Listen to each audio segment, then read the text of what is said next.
And I think it's really important that people understand that for all of us, I guess, that every one thing that you make and you present to the public, it's probably about 50 things in the dustbin. But it's a learning process, isn't it? And it fascinates me.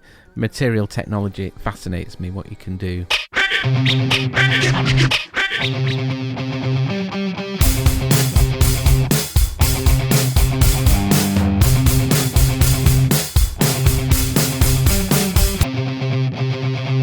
So I'm gonna put the microphone down to where my glass is so you can hear this pouring in. 1 second. Ooh, that's a nice sound. Holy shit, that shit keep me going for a while. I think I've got Good a bottle. Lord. I think I have a bottle of George Dickel upstairs somewhere also. What, sorry? George Dickel. Can you say that with a straight face? That's awesome. It was like the first time I heard of Knob Creek. I was just laughing for about 10 minutes. I was like, oh. George Dickel is a real nice sour mash whiskey. Nice. Very, very nice. Today, I mean, we have a lengthy episode that we recorded with Pete Tindall, which was a lot of fun. Oh, yeah, and I just listened to the full thing again yesterday, and man, it sounds good. Well, we all had proper mics, and we had the setup and everything. It was what I always wanted a podcast to be like. But And it's chock full of very, info. very difficult to do. We talked It really about was. a ton of stuff. Yeah, I mean, Pete's a very knowledgeable guy, but he's also very humble about it. He doesn't, he doesn't go around telling everybody what he knows and what he does. He just gets on with it. So. No, and he's just one of the nicest guys ever. Yeah. I met Pete the same weekend I met you. Is that right? Yeah. Oh, wow. There we go. So, yeah, we go back a while. Yeah, it was a really nice chat, and we had a lot of fun doing it. And, so I decided, because it was a good chat, I didn't want to cut it in half this time. So it's a full hour and 40 minutes, I think, or thereabouts. So we'll keep our little bit chit-chat brief. But the subject of today, of technical stuff that I thought would be fun to talk about, was I did some stuff, a set of teeth. Yeah, and it was it was a good reveal in the film. Yeah, it was cool, wasn't it? Yeah. It's so it was Dave and Lou Elsey produced and directed this thing, and as you can imagine, people that work with horror, they really know how to use makeup and stuff the right way. So they don't ever play it, they don't ever do it. You reveal the right way. But one of these, basically, it's not it's a visual thing. So doing it on the podcast isn't great, but it goes into a more general area, which is basically things like teeth and horns and stuff in makeups. One of the things I think is a good thing to do is to sort of sculpt them separately as separate things. So make them in hard material, and then you can put them in the sculpt them around them, so like the gums can go around the teeth, all that kind of stuff. Then you pull the teeth out and you mold them separately and make them in different things. Same with horns, you might want the skin to respond around the horn. So rather than trying to sculpt the horn at the same time as the piece, which you could do, I think it's quite nice to make the horn separately first and then make it something rigid that you can then remove. Well, I think anytime you've got something inorganic, or I guess teeth are organic, but something firm that's gonna be coming out of or going into something soft, it's a good idea to do them separate like that. I did. I modeled the electrodes, Frankenstein's monster, the electrodes. For a makeup I did last fall, just for fun. After the ones in the movie, I didn't make them actual bolts, hex head bolts. They're these funky electrodes, and I modeled them in Fusion 360, and then printed them, and then sculpted the clay around it, and then popped out the bolts to mold them, so that you've got that. When you put them in, it looks like the skin is kind of trying to fold itself back around the electrodes.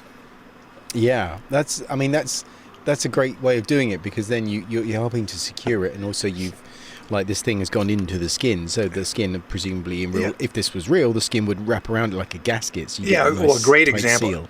The best example is your ceramic jaw makeup. Where you can see where it's pushing the skin up around the cheek and the ear, where the jaw hinge is. I've always loved that. from the first time I saw pics of that. Yay. It is interesting when you introduce different tissues into or what is supposed to be a different tissue into a makeup, because often things like horns and teeth, they look like they're hard, like they're supposed to be, but often they're not. They're either semi-rigid or you can swap them out for different things, because one of the things you obviously have to think about is safety. So for example, with this makeup here, it's a vampire-y thing, so it has all these teeth, and she really goes for it and bites him and stuff and attacks. So what we don't want is hard teeth scratching the actor that's being bitten, actually drawing blood. Yeah, or indeed pushing back into the face of the biter. So these were made out of silicone, so they look like real teeth. They look like they're shiny and hard because there's nothing to tell you they're not, but they're just made out of a harder silicone. And then this was the first time I'd ever done this. I think it was about 18 months ago. It was basically I modelled them up in ZBrush, and then I printed them on my little Mono S, my little tiny printer, but because they're teeth size, they're not that big, and I printed up a bunch of teeth. It turned out it looks great.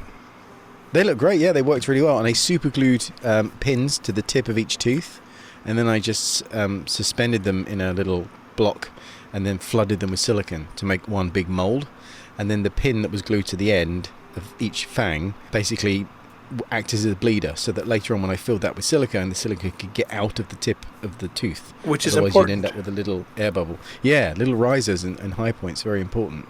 I can put some pictures of this on the blog post. I would like to spend time and actually do a proper blog post about this properly later, but I'll put some quick pictures in there to explain that. It's interesting because I'm working on the 4th edition of the book now, and I was which is going to be a major overhaul. I didn't think it was going to be quite as much of a change. Is it growing before your eyes? Yeah, it's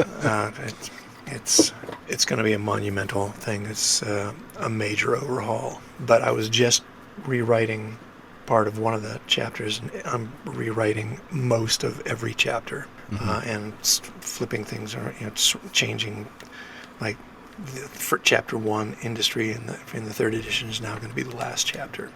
So the first chapter in the book is going to start off with anatomy and design. But anyway, I was just rewriting the section, and I was talking about bleeders and sprues and why you've got to have them and how you deal with all of that stuff. Yeah, and I think illustrations are very good at demonstrating that, because a lot of these things are hard to understand in just words, but when you see them, they're very, very obvious, very evident. And it's all to do with, obviously, the orientation of the mold as well. So if you're doing a small thing that you can hold in your hand, you can swill the mold. But if you're doing something that's, made of stone and it's half a body, or a full head or something, you may have to hold it at a certain angle and pour it. And then depending on the angle of the head, certain ththings are going to be higher than others. And a lot of that also depending on how viscous the silicone that you've poured in is going to be, because you also want to make sure that if you didn't degas the silicone before you poured it in the mold, you've got to make sure that the air bubbles are going to be able to rise away from the surface, because the last thing you want is air bubbles against the surface of the mold or the sculpture when you're making the mold, and have time for all of that stuff to exit. So you might have to angle it one way for a while to let air bubbles come out, and then angle it another way to let air bubbles come out from the other side, and hope that your working time is long enough that you're going to be able to get all of that done. But it's okay if you've got air bubbles suspended in the silicone, as long as there's nothing against a critical area. Yeah, it's interesting that happens as well with, if you're degassing your silicone, and you've got to think about, like you say, the viscosity is important, and that will determine how big your pour tube will be, and the height you might pour it at, how quickly you've got to work this, whether you need to retard your silicone. There's this knock-on effect, and also the thickness of your sculpt. If it's progressing very slowly around this mold, and it's hot, it's good to do a little batch test. I think just a little cup, just like 10 mil of A and 10 mil of B, mix it up, and just time the thing, and just see how long it takes to set, or at least walk away. Assume it's going to take you a half hour to an hour to fill this mold properly, to let it get everywhere. Do you have that much time, right, at the current temperature you're at? Because obviously these materials behave differently in different temperatures, and it's terrifying to have mixed up 10 kilos only to then find out that it's setting before you get it out the tube. Yeah, if you've got something that's viscous and relatively fast setting, might be a good idea to refrigerate your silicone before you mix it up, because cold silicone is going to have a lot more working time than if you're pouring it up at room temperature in a warm room, and it's going to kick on you before you even get the mold filled, and there goes $100 worth of silicone right there. Oh, it's an upsetting and painful experience when it happens, but you have to take it on the chin. But I've done that before. It was a summer a couple of years ago. It was on Dracula actually with Dave and Lou on Netflix Dracula. Not only is Dave and Lou's a fabulous producer, they're good storytellers. They are. They know just general good raconteur stuff. But, they've got it going on. They do indeed. Yeah, and what was I about that thing? Oh, the silicone, and it was a hot day, and it was a hot summer, and we refrigerated the silicone and retarded it, and having done both of those things, we only just had enough time. So that was pretty scary. But yeah, so modifying your materials is good. But I was thinking about another thing with things like horns and stuff, because they protrude out, obviously. Mm-hmm. Sometimes they may need to be detachable, so that, you can replace them. But hollow latex horns are great. I mean, you can get some pretty decent sizes out of that as a thing. And a lot of people think about very complicated materials. But a hollow swilled, slip latex horn that's fully dried, stuck to the skin, with the horn protruding, and then you put your piece over the top so that you've got your surround of the skin, the silicone around it, so it snugs up. It looks great. I mean, it looks amazing. It looks a lot like a horn, and it doesn't weigh much. And if someone accidentally walks into the wall or turns and catches their horn that they forget sticks out 4 inches from their head, it doesn't hurt them or break. It just bends. So it doesn't wobble about and shot. And it's got, if you've glued it on well, it's going to basically be like a little balloon. It's going to have air trapped inside it, so it's not going to collapse on itself. It'll just kind of mush in and pop right back out again. It's interesting. I saw on one of the forums recently somebody mentioned about using something instead of latex for a makeup, and loads of people just chiming in silicone because that's what we use now. But I was thinking a lot of the latex stuff we in the past, a lot of it's like stretch and stipple and things, and there are alternatives to that. So with latex allergy being the issue, I'm thinking with things that have been made in latex, like horns, where the anchoring point where it's actually would be in contact with the skin is very small, you could get around that by just having like a disc of cat plastic that you stick to the skin first, and then stick the latex to that. Yeah. So that the skin is actually like a prophylactic. So you barriered between the problem of the latex and the skin, so you still have the benefits of the latex piece made, but it doesn't actually have to touch the skin. And that protects that. And I was thinking that because I remember, I think it was early days with life casting silicone with the body double stuff. Yeah. And we only had latex caps, and a quick way around that is to stick your latex cap on. A latex is really, I like a latex ball cap for life casting because it's tight. It doesn't relax like vinyl plastic caps do. And they're cheaper. With heat. They're way cheaper. They're cheaper. But the latex is obviously an issue for platinum silicons. So what you can do is just stipple Prozaid over the whole of the ball cap, the latex ball cap, once you've applied it, and then just get some saran wraps and cling film and stick that over the top. And Bang. Then you've protected the silicon from the latex, and it just, you may have wrinkles of it, but you're going to sand that off anyway, right? Yeah. But you've got the beauty of the 9 retention times out of 10 you're going to do down. a corrected positive before you go on and do anything else. All things considered, you're going to manage your time well enough that you can do that, and any blemishes that you've got from the cap application are going to be negligible, and you can work around it easily. Yeah, absolutely.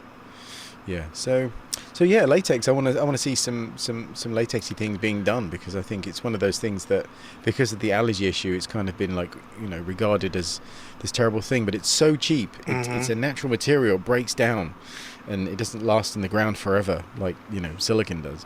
And it looks great for the right thing. You don't have to use it for everything. And yes, there are people who are allergic, but there are some people who are allergic to sunlight. Does that mean we live on the dark side of the moon? Yeah. It's just like, no, you work with it. So you just check if they don't have a latex allergy.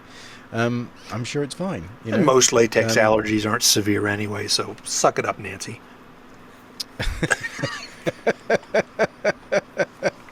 There is that. I mean, they still make condoms out of latex. It's not like and they're used in quite intimate places. So, it's one of those things you try and avoid. But I still think it's a great material, and it has its place. Yeah.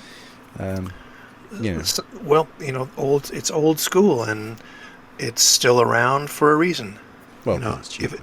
Well, that, and if it ain't broke, don't fix it. It all has its place. I'm not a big fan of spirit gum, but I still have it in my kit. Yeah, just in case, you never know. That little Ben Nye stuff is good. The little tiny bottles, about yay big. It's good stuff, actually. Yeah. So there's that. But yeah, I really like using little inserts and things with pieces, and things like horns and stuff. There's a whole bunch of. We should probably do another episode about stuff that's mounted on, things like horns and ball caps and stuff. So if somebody has, horns, like something like Hellboy, for example, which, is a substantial set of horns. I mean, when he's got his horns, obviously they're normally cut down. Or you might see something like, Darkness, that, again, you got that big understructure. You kind of have to do that thing first, really, because you're going to stick the horns to that, and then the sculpt that's going to be over the top of that has to accommodate whatever the ball cap is. There's thought involved in a makeup like that. You can't just a lot of it, and it's all barge in like a bull in a china shop and attack it without giving it more than a fair amount of thought on how this is going to work. Because even if you're doing the horns out of, say you're doing something that's close to a moose antler kind of thing, it still needs to, which I have done. It's still gonna, even if you use a syntactic dough, which like freeform air or some of the ad tech stuff that's very light, it's still gonna have to be secured to a rigid underskull that is then hidden by a silicone bald cap or latex or whatever, and stuck on with some kind of bolt or some kind of attachment method. And you got to figure that out in advance before you start doing it, because if you try to figure it all out after you have made all these things and you haven't thought about it, it's going to be a clusterfuck. Yes, nobody likes a clusterfuck. That's the worst kind of fuck, is a clusterfuck. That normally happens at 3 a.m. when you're about to be on set. Yeah, and there's no turning back. No, it's pretty scary. But yeah, things like attaching horns and stuff to. I mean, nowadays I think a lot of vac form ball caps are used more. I think we used to use a lot of Kevlar and fiberglass back in the day, but I think vac form's good, and also scanning. But what's interesting about scanning, see, even though scanning gives you a very accurate surface, the trouble is it doesn't deal with hair very well, and invariably there's a stocking cap put on a head, and then you end up with a great scan of their hair covered in a stocking net, which is going to compress if you were to put a strap down ball cap on it. So you actually need to still get down to the head, so you'd have to measure their head to tight with a tailor's tape, so that you've actually got an accurate size. Unless they've shaved bald like this, there's a danger that the volume of hair is an inaccurate measure of their head, so you're going to have to make the cap adjustable to some degree. And they normally have like a couple of splits at the back, and then like a strap, an adjustable strap, so it fits, but then you can make it tight. Not so tight you give them a migraine, but something that's going to secure itself there, so that when the horns or whatever are in place, are a thing. And the danger of that stuff is because you don't see any of it really, unless you're pursuing this and looking into this stuff, it just looks like, oh, it's just there, and you see people copying it, and they've sculpted big silicon horns that weigh 10 kilos, and you rip someone's neck muscle because they're trying to move this heavy typewriter around on their head. I've done the musical version, stage version of Beauty and the Beast a number of times, and I've had a cowl, the fur beast cowl made out of fabric from National Fiber Technology in Massachusetts, NFT, that they make this amazing 4-way stretch fiber hair of whatever custom lengths. It's the stuff of legends, that stuff. It's amazing, and I've had got this beast cowl, and I have a fiberglass underskull that goes up into the top of the head with bolt holes for the beast horns to screw into, that are made out of soft urethane foam. And that's one of the things that can be more generic than really precise to someone's head, because you've got the flexibility of being able to hide a lot of the other stuff with the fur and the hair. It's one of the things we did the face of the beast from a life cast that is held in place with straps that are hidden underneath the cowl, so that at the end, when the transformation, when the beast dies and the prince reemerges as the prince, boom, that transformation can happen in seconds, because nothing is glued to the actor's face. It fits precisely because it was sculpted to his likeness, and it's thin enough so it emotes beautifully. Yeah, that's one of those things where you can cheat some stuff. Yeah, that's interesting, because it has to work. It actually has to do something. Like on stage, you've got to be able to take it off in a manner in which it's inconspicuous, or while he's out the count or behind something, and then removes that, and then he can do that himself, presumably. Yeah. With his gloves on, or maybe he takes them off first, and that's going to be one swift move, and then not get damaged in the process, so you don't have to spend ages fixing it in between each performance. So it's thinking through the whole process, all those practical elements, none of which are evident in the finished thing. People just see the finished thing. No, it's working through those. The first time I did Beauty and the Beast, it was with a disabled theater company here in Denver called Family, and all of the performing cast has some kind of physical disability. And when the beast died, he collapsed on the floor, and we had this fog machine where this roiling fog just comes in and envelops him on the stage, and he had fallen on the trap door, and as soon as he's covered with the smoke, the trap drops, and we pulled everything off of him, and he's back up, and he emerges from the fog standing up seconds after he went down. And the audience went apeshit. That's awesome, because he falls down and then rises out of this fog, and I think there's music and lights and stuff going on. I think the whole transformation took 15 seconds. Oh my God, that's amazing.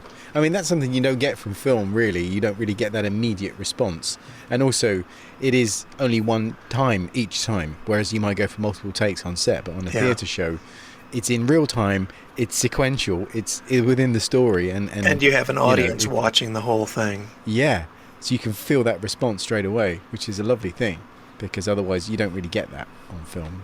You might do eventually if they see it, but more often than not they cut the stuff you've done, so you don't even see it. That's awesome. Well, we've waffled on. I think we should probably now listen to Pete Tindall waffle on with us. It's a good one, and let us know what you think. This must be really weird for you guys, doing one of these podcasts, but actually being able to sit in the same room as apart from halfway around the planet. Oh, it makes me so happy. It's kind of easier, isn't it? I have to get my camera now. I have to take some pictures. Yeah. And now, oh yeah, Pete Tindall. My God, I'm definitely buying one of those. But the 4 tracks, you can put any sound on them you like. So if you've got like listener questions, you can save them, or sound effects, or I could even put the intro music in. But I'd rather do it in the edit. But it's very useful. You say, "Oh, we had a question from so and so," and then I press play, and then we'd all hear it at the same time. Amazing. It's really useful. So. Yeah, buying one of those. Oh, it's going to be one of those. Oh yeah, it's terrible. Can't be with that. No, it's great. Thanks. It's great to see Todd as well after so long. And it's been 2018, something like that. Yeah, Monsterpalooza's 10th anniversary, yeah. which was a great show. It was a great show. Yeah. Technical point: when you turn your head like that, it drops off. Yeah, so Todd's on your side. So I think what might do is just move your microphone around a little bit. Yeah. How's that? Twist. Is that better? Just a bit little twisty. Is that better? Yeah. Holy shit. You did it first. Plus, I'm just a massive child. So yeah. That's why we get along so well. Yeah, it's been pretty childish and puerile at times. And trying to find space for the machines, acquiring printers is it's a bit of a problem, because then you've got to find a sort of permanent space for them. Yeah. I don't use them all the time, but they always occupied that footprint, so it's like, what to do with that? I'm still trying to figure out how to incorporate the printers into my workflow, because at the moment I'm still printing things that I would then mold to use them, because the prints aren't often, they're not usable for what we need, because we need the compression of molds. I don't know. Have you had much luck with printing molds? Not really. No, I've tried a few flat pieces, but I'm still virgin when it comes to ZBrush. I'm using Nomad at the moment. And yeah, you can sculpt flat pieces and stuff on Nomad, but I'm still early days with that as well. So yeah, I'd quite like to get into that kind of sculpting pieces, but then also creating molds and things. I think is quite useful. At the moment, I'm just being a massive nerd and printing out Wolfman figures and aliens and lightsabers and all the usual gives you the stuff. opportunity to kind of get a feel and dial in the adjustments on your printer. Yeah, and also finding a good resin, because I've been using the same resin for ages, and then I've just switched over to Seriatech resin, and oh my god, it's so much better. It's really good. Yeah, I've used the Tenacious as well. Yeah. It's are these available in the States? Yeah, I have to look into those. Is it Tenacious the soft one? Yes. Yeah. But what you can do is put it in as a percentage. So you That's put like one part and 9 parts the other. Yeah. And it just stops it being so brittle. Without I've got it. And I haven't done the mix and match thing yet, but the Seriatech resins at the moment are my favourite. Muy interesante. Yeah. Which is very cool. I think it's just trying to figure out. I mean, the interesting thing, I think, from a prosthetic point of view, is trying to use these digital tools to replace. You're using them for things you would otherwise do practically, whereas a lot of people, I think, are printing things they were never going to make. Like people are printing Mandalorian helmets all over the place, but they weren't previous to that making Mandalorian helmets. Dungeons and Dragons figures. Yeah, exactly, that kind of thing. They're super detailed. Yeah. The resin printers can get crazy. Yeah, but they're all optimized for the act of printing rather than for what they're going to be used for. Like there's inhibition. Yeah, which Rod Maxwell told me that he's been printing and casting silicone directly into the resin molds. And he's just getting around the inhibition problem just by hitting it with a dusting of epoxy par film. Oh, really? So that's what I'm going to try as soon as I get home. And everything I know about ZBrush, it's either from Pablo Gomez, Pablender on Instagram, Maddie Spencer, who teaches for Nauman and has an incredible series of introductory ZBrush videos, and 65 videos that are amazing, and Rod Maxwell. Those are that's how I know what I know, which is still very little at this point. But the Maddie Spencer's Nauman tutorials are amazing. The first 3 in the series will change everything for you. I actually I did an evening class in ZBrush a while ago, and it was the first evening that suddenly unlocked everything. It was just understanding the user interface and that getting started, and then after that it just seemed to be a lot easier. But it was, I think, the first time you look at ZBrush, it's just it seems to be there's so many buttons. Yeah, and funnily enough, actually, I was listening to your Steve Wang podcast the other day, and what he was saying about ignoring all that other stuff and just going for what you want. And really, that's what Maddie Spencer was saying too. You know, there's all of these things, but in order to become a competent organic sculptor doing creatures, there are only a handful of tools from that enormous brush menu that's one of the things, getting the language right, because they're not tools, they're brushes. Which is odd, isn't it, from a sculpting point of view? But there are very few brushes that you actually will use all the time. The rest of them, maybe never. Just so some things that are still there as buttons that are from the original version of ZBrush that I don't know why they're even still there, because you will never use them under pretty much any circumstance. Just well, if that's the case, then why are they still there? But there are a number of things. Stu gets pretty angry about ZBrush, and justifiably so. It's something that I agree with his pet peeves about ZBrush. That's like, why isn't a selected subtool more identifiable immediately? That glowing neon, which is a orange different or color, just like a clearly different color, not just a marginally different color. And if you append, if you add another subtool into your list, it doesn't select that in the subtool. The previous tool is still selected. So if you add in, you add in a sphere that you want to add to this, and then you go straight to your scale tool to make that sphere smaller or bigger or change it in any way, it changes the previous subtool rather than the one that just entered, which in Photoshop you load something in and that's what's automatically selected, and that makes me crazy because I have to undo that and go back to the subtool menu and select that other tool. I think that's probably my issue with it, is because I'm so familiar with Adobe, like for example Photoshop or Illustrator. You literally have nothing except the entire screen is the working area, and you pull down the ones you want and you have them on the side. Whereas here it's like, no, you have to have them there, or you don't have them and you don't have them at all. Do you know what I mean? It's like, well, you can change the workspace. I'm like, but that's like having to change families because you want a different hair color. It's like, can't you just dye your hair? Do you know what I mean? It's just like a strange restriction that the only reason I feel entitled is because I can get it in other software, and it seems obvious to me that you would just do that. But I appreciate making sculpting software is not easy. So no, and I seem to learn how to use it. ZBrush is an astonishing software. It's changed how I do a lot of things. Yeah, it's the go-to. Sorry, I keep moving away from the microphone.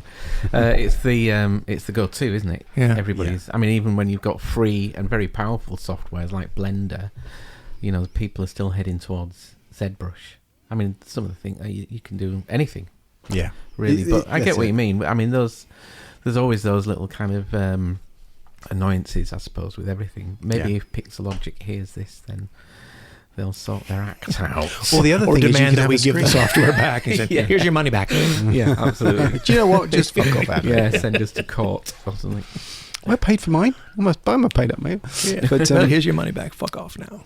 But so Pete, you're more of I think of you as somebody very familiar with materials, and because you've done a lot of different things, and you worked in the prosthetic thing and the molding thing. We first met on Batman Begins. Yeah, that's it. In 2000 and Dark Ages.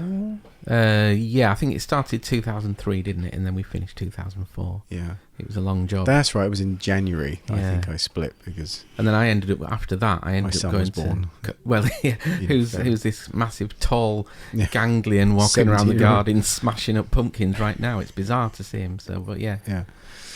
I ended up going on to the miniatures for Batman as well. So I was on that for 16 months. Can you believe that? Wow, that's crazy. And what were you doing? The miniatures are amazing.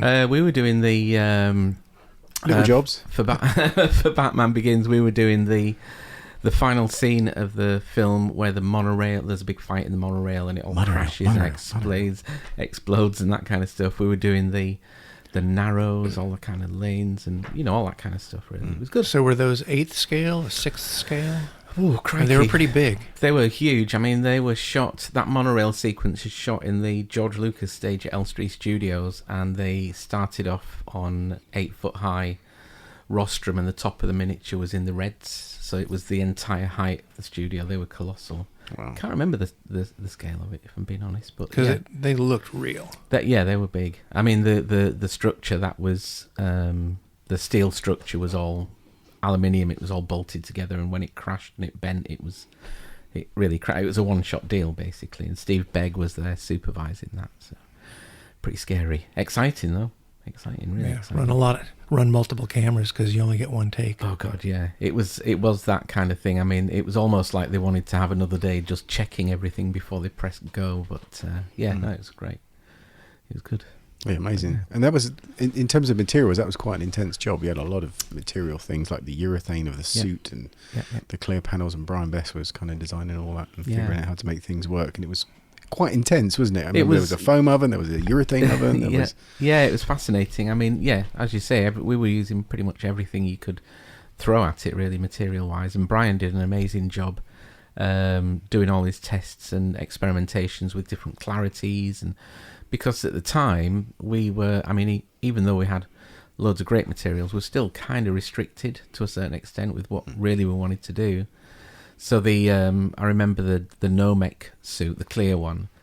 They wanted it to be flexible and stretchy, but of course at the time there wasn't really that stretchiness. So the clear polyurethane elastomers that were available were flexible but not that stretchy. So the fabrication team had to design a way of almost lacing it together with expandable lace and sticking it onto neoprene costumes and that. So it was a really good, it was really interesting, and it was actually my first job in the industry, and I was just blown away by everything that happened. But it was a massive learning experience for me as well, material wise. So definitely. Is there anything that they were R&Ding during that has become more commonplace and is being used on a regular basis now? I do remember Justin Neal from Neal's Materials coming round with this new silicon that everybody's going crazy about, and try this for making flat, because we did a lot of the flat molds for the detail parts.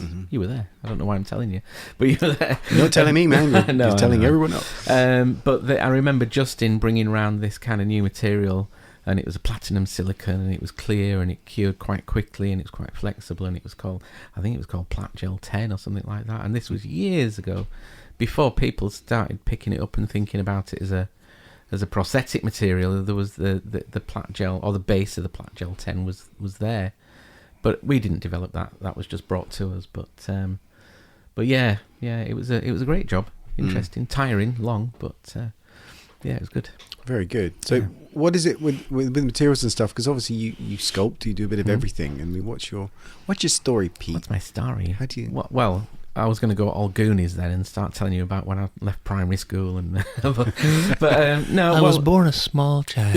I think for me, the fascination lies within creative making, and I think a lot of people separate things. Like they'll separate props and they'll separate prosthetics and costume effects and all that kind of stuff. But ultimately, nowadays the materials and the techniques and the processes are all transferable right across, as you and I know, and Todd knows, but particularly the job we've just been on,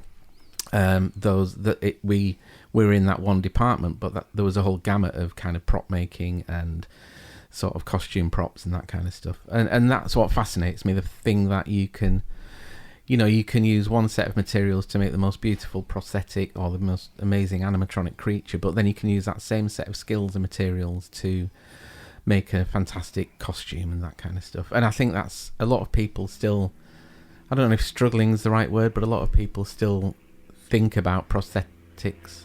So the Tom Cruise going to work there in his helicopter, I think they still think as prosthetics is that one thing, and it kind of is, I suppose, in some respects. But it's blending into it. It's when you get absolutely like specialty costumes, yes, and like you say, then which we've always done, like creature suits and stuff. But there comes a point where you get this kind of crossover where it's like they're kind of the same job, and that Batman Begins was a good example of that, because you had the like Julian Murray sculpting the suit, and then it'd be molded, and then kind of get finished like a car finish. Then they got someone to spray it. I remember Brian getting like a car painter in Ashley to Osman spray it. Called, Ashley Osman. Oh, cool. Yeah. And then that was molded in the mold department, and then Dave from the costume department figure out how to attach and make the cape flow correctly. I remember him running up and down with the cape, trying to get it to move right in the wind, which is like all experimentation, and they're all meshed together. It's not just about rubber noses and hats. You know what I mean? Where they're clear.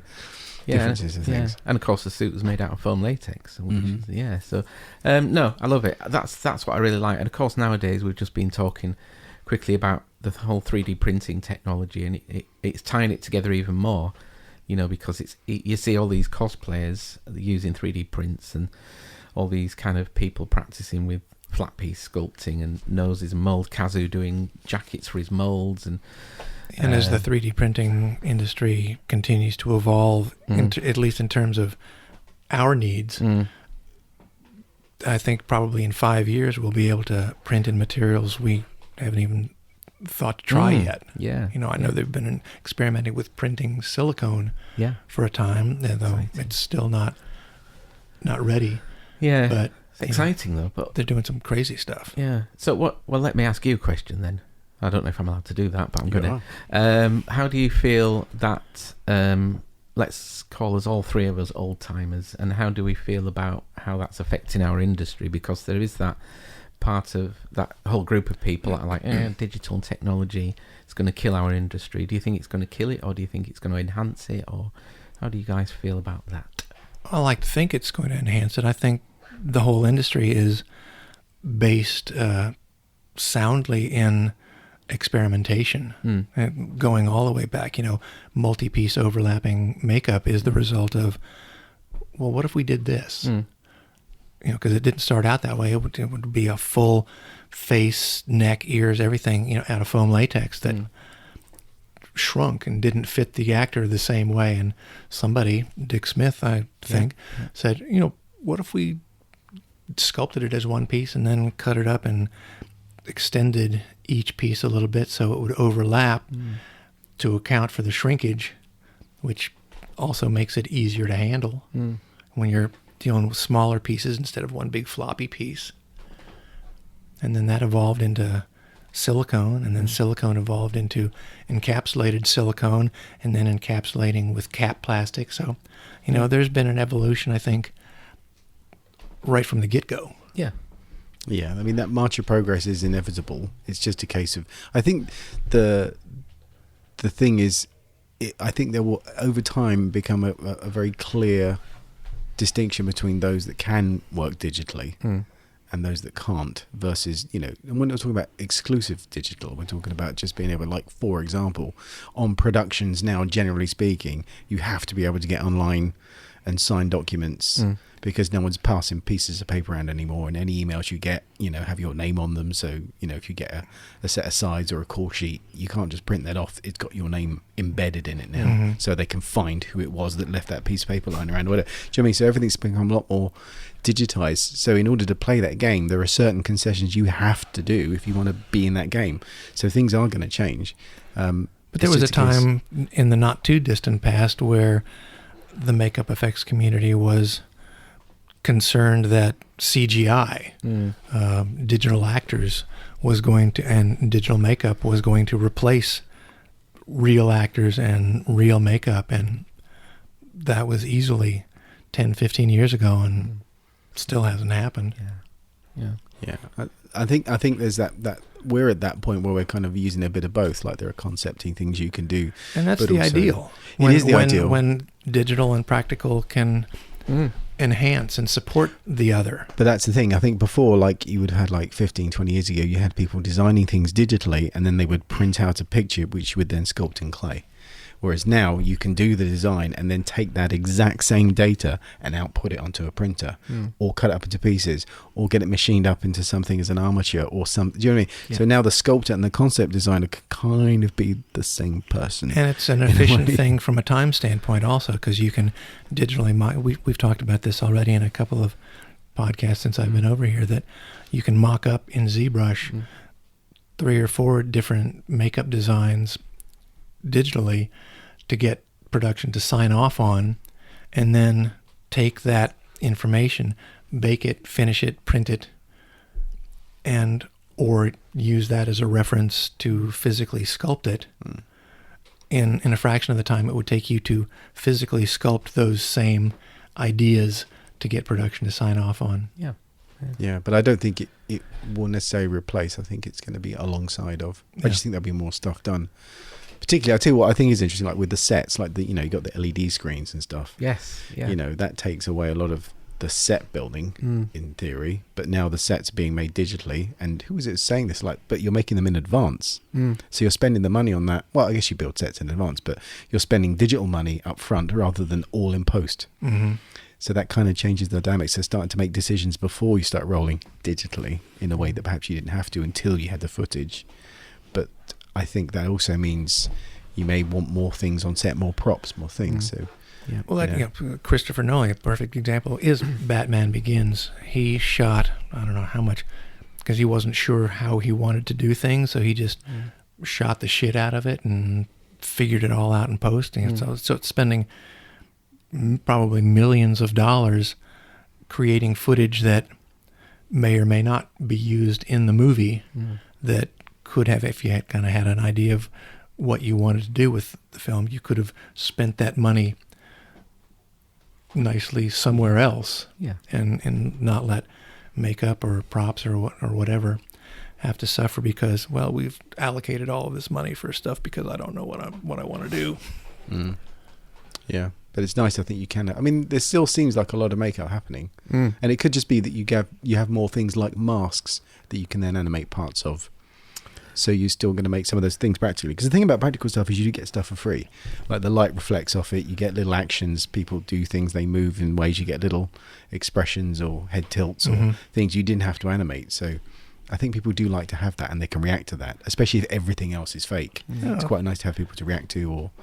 Well, it comes back to my frequent statement to students is nothing says real like real. Exactly, yeah. That's exactly it, isn't it? And I think there's maybe going back a little bit and then coming forward, I think there's been a certain amount of renaissance, hasn't there, since the whole digital explosion and people panicking like mad. And I think looking at, especially in the UK, looking at the whole Star Wars thing with all the practical creature effects and then looking at the makeup effects and that, I think it's starting to settle into its own, the sort of the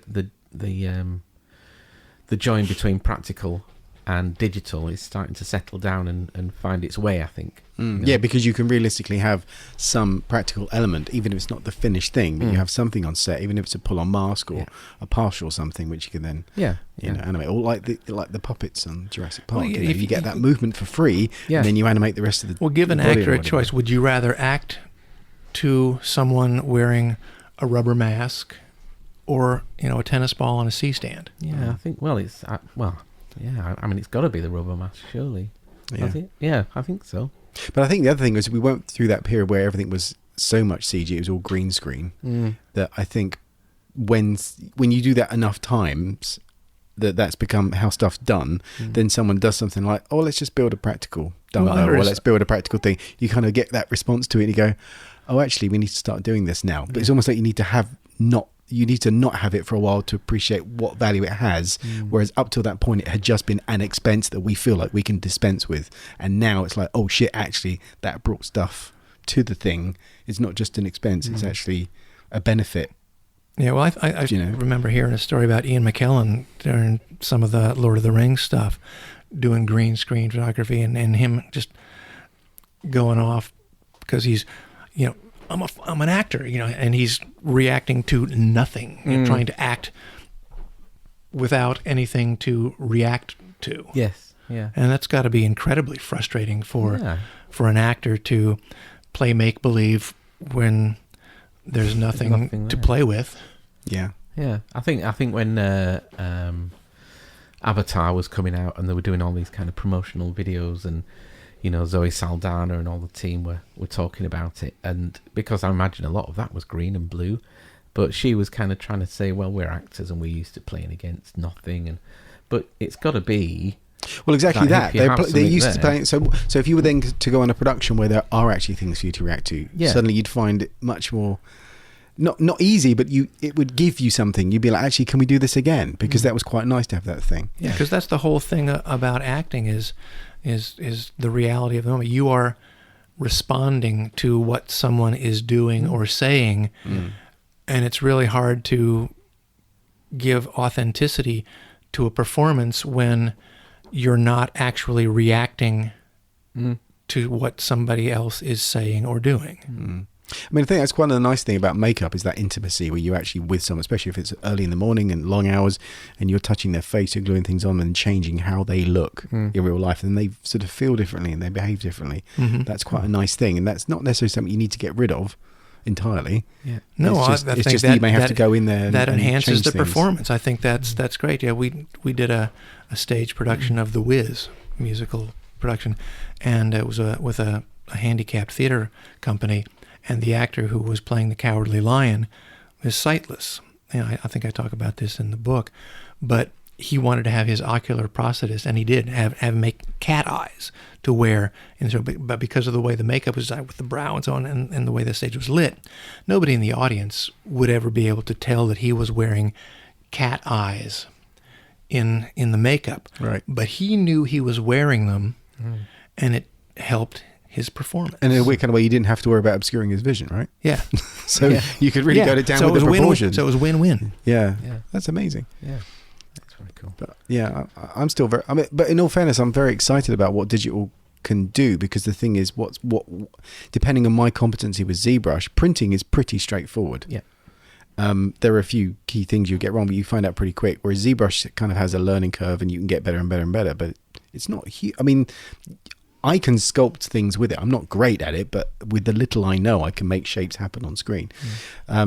So the fact that what was entirely the visual effects' domain is now within your grasp on a laptop with a consumer, for $1,000, you can get yourself a good laptop and sculpt something on, ZBrush Core Mini or something for free, and then, print something out. That wasn't within your wheelhouse. So we're still adjusting to that. There isn't a huge amount of experience to pull in like we did have traditional techniques. You could always find someone to help you make a mold or sculpt in theory, because we had years of that happening.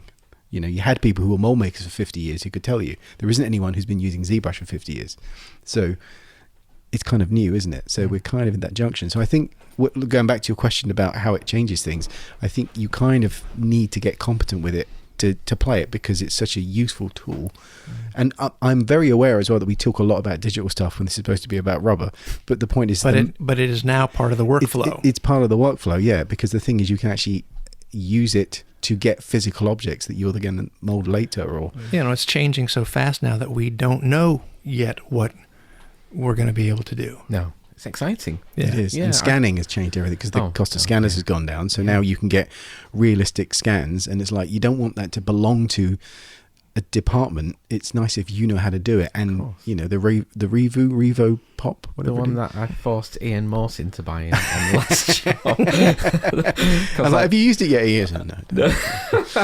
I wanted to see what it was like, so I forced him to buy one. Well, that one's like $500. It's not that expensive. Yeah, exactly. So now that's big, and this is the thing. It's kind of like, it's the same thing you get with latex. Latex is a really cheap material, but it requires quite a bit of skill to paint it like real skin. But it's doable if you can be asked to do it. Yeah. And it's like that with digital. The cost of digital is coming right down. So now it's down to, can you be asked to learn how to use it in a practical way to produce physical objects? And that's the kind of stuff that, if you can, that's going to get you employed. Yeah.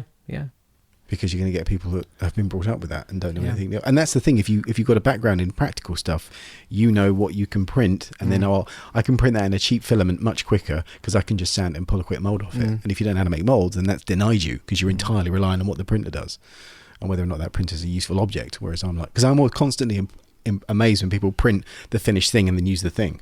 Their suit is printed. I'm like, well, you're going to mold that and just sand the lines away and spray it up, because that's how I think. But it doesn't have to be that way. But it's good to be able to use both. Yeah, I think it's got a great imagine in a makeup effects department, with the cost nowadays. If you've got an actor who's terrified of live casting, and you've got £1,000 printer and a scanner, and it doesn't take that much to scan print in department. Whereas I think at the moment it's having to go to a scanning department, isn't it, or other side of the studio? Yeah, what if you've got an A-list actor who's where it's going to cost a few bucks, you can get somebody in to do a full body scan. Yeah. In a fraction of the time it would take you to do that. Well, I mean, traditionally. Yeah, I mean, they've been available for a while, haven't they? But now the cost has come down so much that departments, or if we're doing if we've got an actor in the UK and you need a scan of their body, then we can scan it, email it. Yeah, Exactly. You Done. can just show up with a scanner. You don't need a car full of materials Yes. and plastic out at their hotel room. All that kind of stuff. Yeah. But it's like anything. It's like the old days. Like if you wanted a photograph, or 1890, for example, you'd have to get a photographer Now or go to a photographer. Hold your breath. Stand very still. For an hour. so that was a real thing. And now, okay, you still have photographers, but I can take a picture of you right now with my phone. It's that easy, and it doesn't cost me anything. So do you know what I mean? So that doesn't mean I'm a great photographer, because people who can still take photographs can do a better job of it. But the point is, the tech is there, and it's how you use it. And I think it's the same with scanning. It's going to become consumer level, so everyone's going to be able to have it. But it's what are you going to do with it? I have a love-hate relationship with technology. I love it because it's made life so much more convenient and easy for us, and I hate it for exactly the same reason, because I think at some point it's going to come back and bite us in the ass. But the camera on my phone is higher res than one of my Canon SLRs. It's true. Yeah, it is bizarre. Yeah. But I think we've got a great advantage of being our sort of age range and how we've been brought up, and the fact that we've been brought up without this technology, and we've kind of learnt and struggled and made mistakes and wasted money and to learn these materials. But also now we're starting to get into the new stuff. So whereas the kids coming up out of colleges and they don't know life without computers. Absolutely. So they've got that whole they're kind of missing. Maybe it's just me. I don't know. Maybe is this true? I don't know. Am I making this up? But they're it's kind a of different missing way of that looking whole, at things. I don't necessarily think it's better or worse. It's just if you know a certain thing. It's like when people live in different countries and know certain things. It's just like if you live in you can live in a very snowy place, so you're familiar with snow and you can ski and you're aware of these things, and you know how to drive in it. Yeah, exactly. So there is little side benefits that may almost never be of issue. But then if you like Todd, you live in Colorado, it snows, you have altitude, stuff like that. If you drove in this country when it snows, you'd be amazed at how everyone's such a spaz on the roads. Whereas you'd be like, but you just put your snow tires on and slow down, what's the problem? But it's not in the vernacular if it's not familiar to you. So it's kind of just having those extra things that you can do, and then bringing it to bear. It's all about what you do with what you know. It's not just about I mean, this is the other thing about technology, is like you could take Instagram, I take a photo, I just throw a few filters on it, there aren't I great? It's like, yeah, but you're using the same filters as everybody else. So what makes it a good photo? Is it's from a good angle? Are you telling a story with that picture? Is it well composed? Do you know what I mean? All of those decisions, they've got nothing to do with the camera. It's to do with you as the artist. And I think that's the thing with all this stuff, is the danger is people just won't bring anything to bear because they think that will do it. Yeah. So I think it needs to be around long enough to have its. We need a Dick Smith for ZBrush and all that kind of stuff to make it, where people are kind of confronted with that, to really feel like they need to bring something. It's not just about leaning on the software. It's like using it as a tool and actually, producing something. So. And if you are the Dick Smith of ZBrush, let us know. We want to meet you. Yeah. Can you teach me how to use ZBrush, please? And teach Stu how to not stop yelling at the computer. That'll never happen. Okay, we can't talk about NDA specific things, but talk about jobs that you've done and materials and stuff. What's your interest? Because you've got a really cool YouTube channel with videos where you're making things. So I see that you've got a passion for we're going to try this, we're going to try making that. And the curse is, obviously, and I've had this too, is you get so wrapped up in work, you don't get to do your own personal projects anymore. But that desire to do that is still there. And when you get a bit of time, you're like, you go back to wanting to make things for fun, even if there's no work, because that's what kind of fires you up. Well, that's kind of what it is. And sometimes working, you might be making the coolest things on the planet, but actually sometimes it's not as much fun as if it was your own project back at home. Yeah. I don't know what that is, but the YouTube channel started during lockdown, as many did, and it's only tiny at the moment, but work got in the way. But I think the work that I've done in the past, I've kind of covered props, action vehicles, costume effects, makeup effects, creatures, all bodies, all that kind of stuff. And I think for me, it's just being able to take those blobs of material and using these kind of, techniques that with mold making, I think you talked on a previous podcast about how old mold making is, with the sandstone thing, and something that old that's been around for so long, and you can make something nowadays with modern materials easier, quicker, and to look incredible. I don't know. I just like making stuff. Maybe I need to get out more. I don't know. But I really enjoy it. I just really enjoy the whole process, and I don't make things at home for myself or for anybody. Sorry, I just make them for myself, and I'll post videos where, in fact, there's an eye making video where it all goes tits up and doesn't work right, and I think it's really important that people understand that for all of us, I guess, that every one thing that you make and you present to the public, it's probably about 50 things in the dustbin, but it's a learning process, isn't it? And it fascinates me. Material technology fascinates me. What you can do, what you can't do, and how people develop that, I suppose. And it's just looking like around your studio now, I'm looking at all kinds of things dotted around, and it's really piquing my interest, because I'm thinking, yeah, that's bit of polyurethane foam and some silicone and 3D printing, and it's always amazes me how you can bring all these things together to create reality, whether it be a fantasy creature, but you try and make it real. I really enjoy it. I've just recently done a Wolfman statue thing for a competition. I saw that. I really enjoyed it. It was a 3D printed model, but adding real earth and real leaves and twigs, and then painting with old-fashioned acrylic paints, and then adding modern UV resins to make that paint look wet, and then that whole process just to tie something together, and so you end up with this finished piece. It's amazing. I probably won't keep it because I haven't got enough space to store it, so but it's just the whole process, everything going through making that, which excites me, and I get really jealous when I'm teaching or when I'm with trainees on jobs, because they've got all this excitement and stuff to come, and I just remember what it's like for me when I learned something new, and what it was like for me when I came into the industry and discovered all this stuff. That I get really excited. So that's a really interesting point, because I know, like, when you're on a job and you can be on a long run work, you're getting paid, and you're very happy to be there and do that, and that's lovely.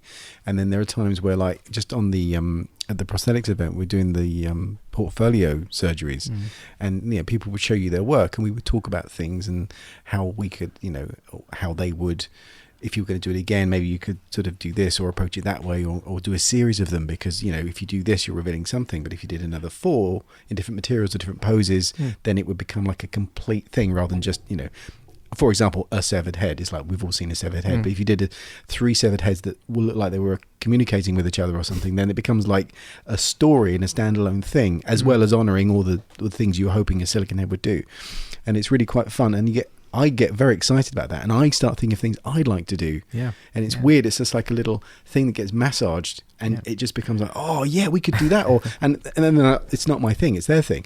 But you feel that's what hit excitement. Me in Cliff's workshop, looking around his shop at all of his designs, and he's got a very particular design sense when he makes something, and that was getting me very excited to go home and try some new things. Yeah.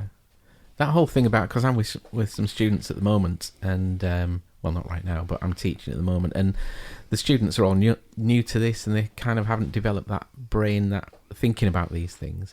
And so talking to them, I'll say to them, an example I'll use is when I was working on the Outlaw King for Netflix, and we had to make 45 severed heads on stakes in various stages of decomposition, which was a great job.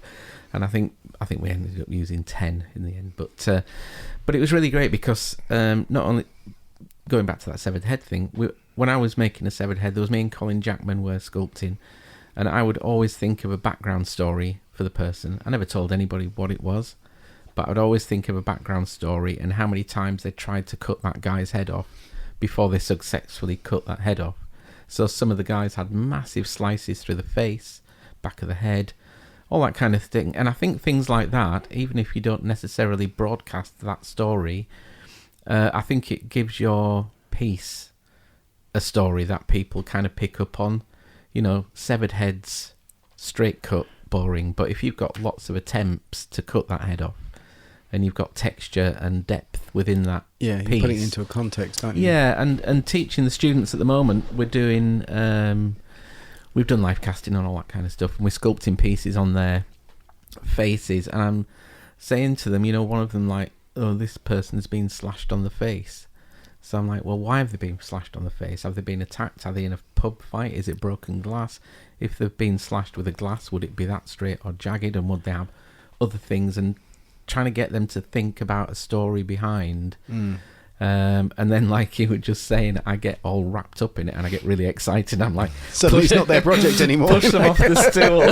Do you know what? Fuck it, I'm doing it. Yeah, get out of the way. Mine, But, it's mine. Yeah, but it's things like that I get really inspired by. Anything like that. And it's Anything. frustrating when you're getting passionate about it and they're just looking at you like, oh, I'm just waiting for it to go 4 o'clock so I can go home. Good luck with that. Yeah, they're a great bunch. But yeah, but things like, which we've kind of veered off a little bit, because that's what really excites me about the teaching side of things. Absolutely. And seeing other people getting, like, you're just illuminating little ideas and connections, and then they're doing the rest of it. Yeah. And you're like, oh, look at that. Seeing those light bulbs go on over somebody's head is very satisfying. Yeah, it's funny listening to your podcast and hearing you guys talking about the whole teaching and this subject quite a bit, actually. I always listening to it, I think, I agree 100% with what you're saying about that kind of excitement and that almost, it's like jealousy, isn't it? That it's contagious. If you have, if the fire in you is outwardly visible to your students, it's contagious. Yeah.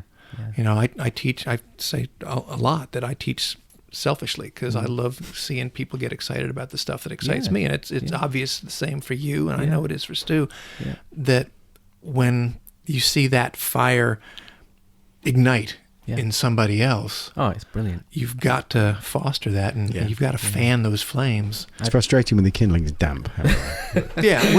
which does happen. It does. But, you can't reach everybody, unfortunately, but those ones that do share the same enthusiasm, you've got to encourage it. I have to wind myself in sometimes, though, because a student will talk to me or ask me about a particular material. Why would we use that material? And as Stu's mentioned, I really like the whole material thing.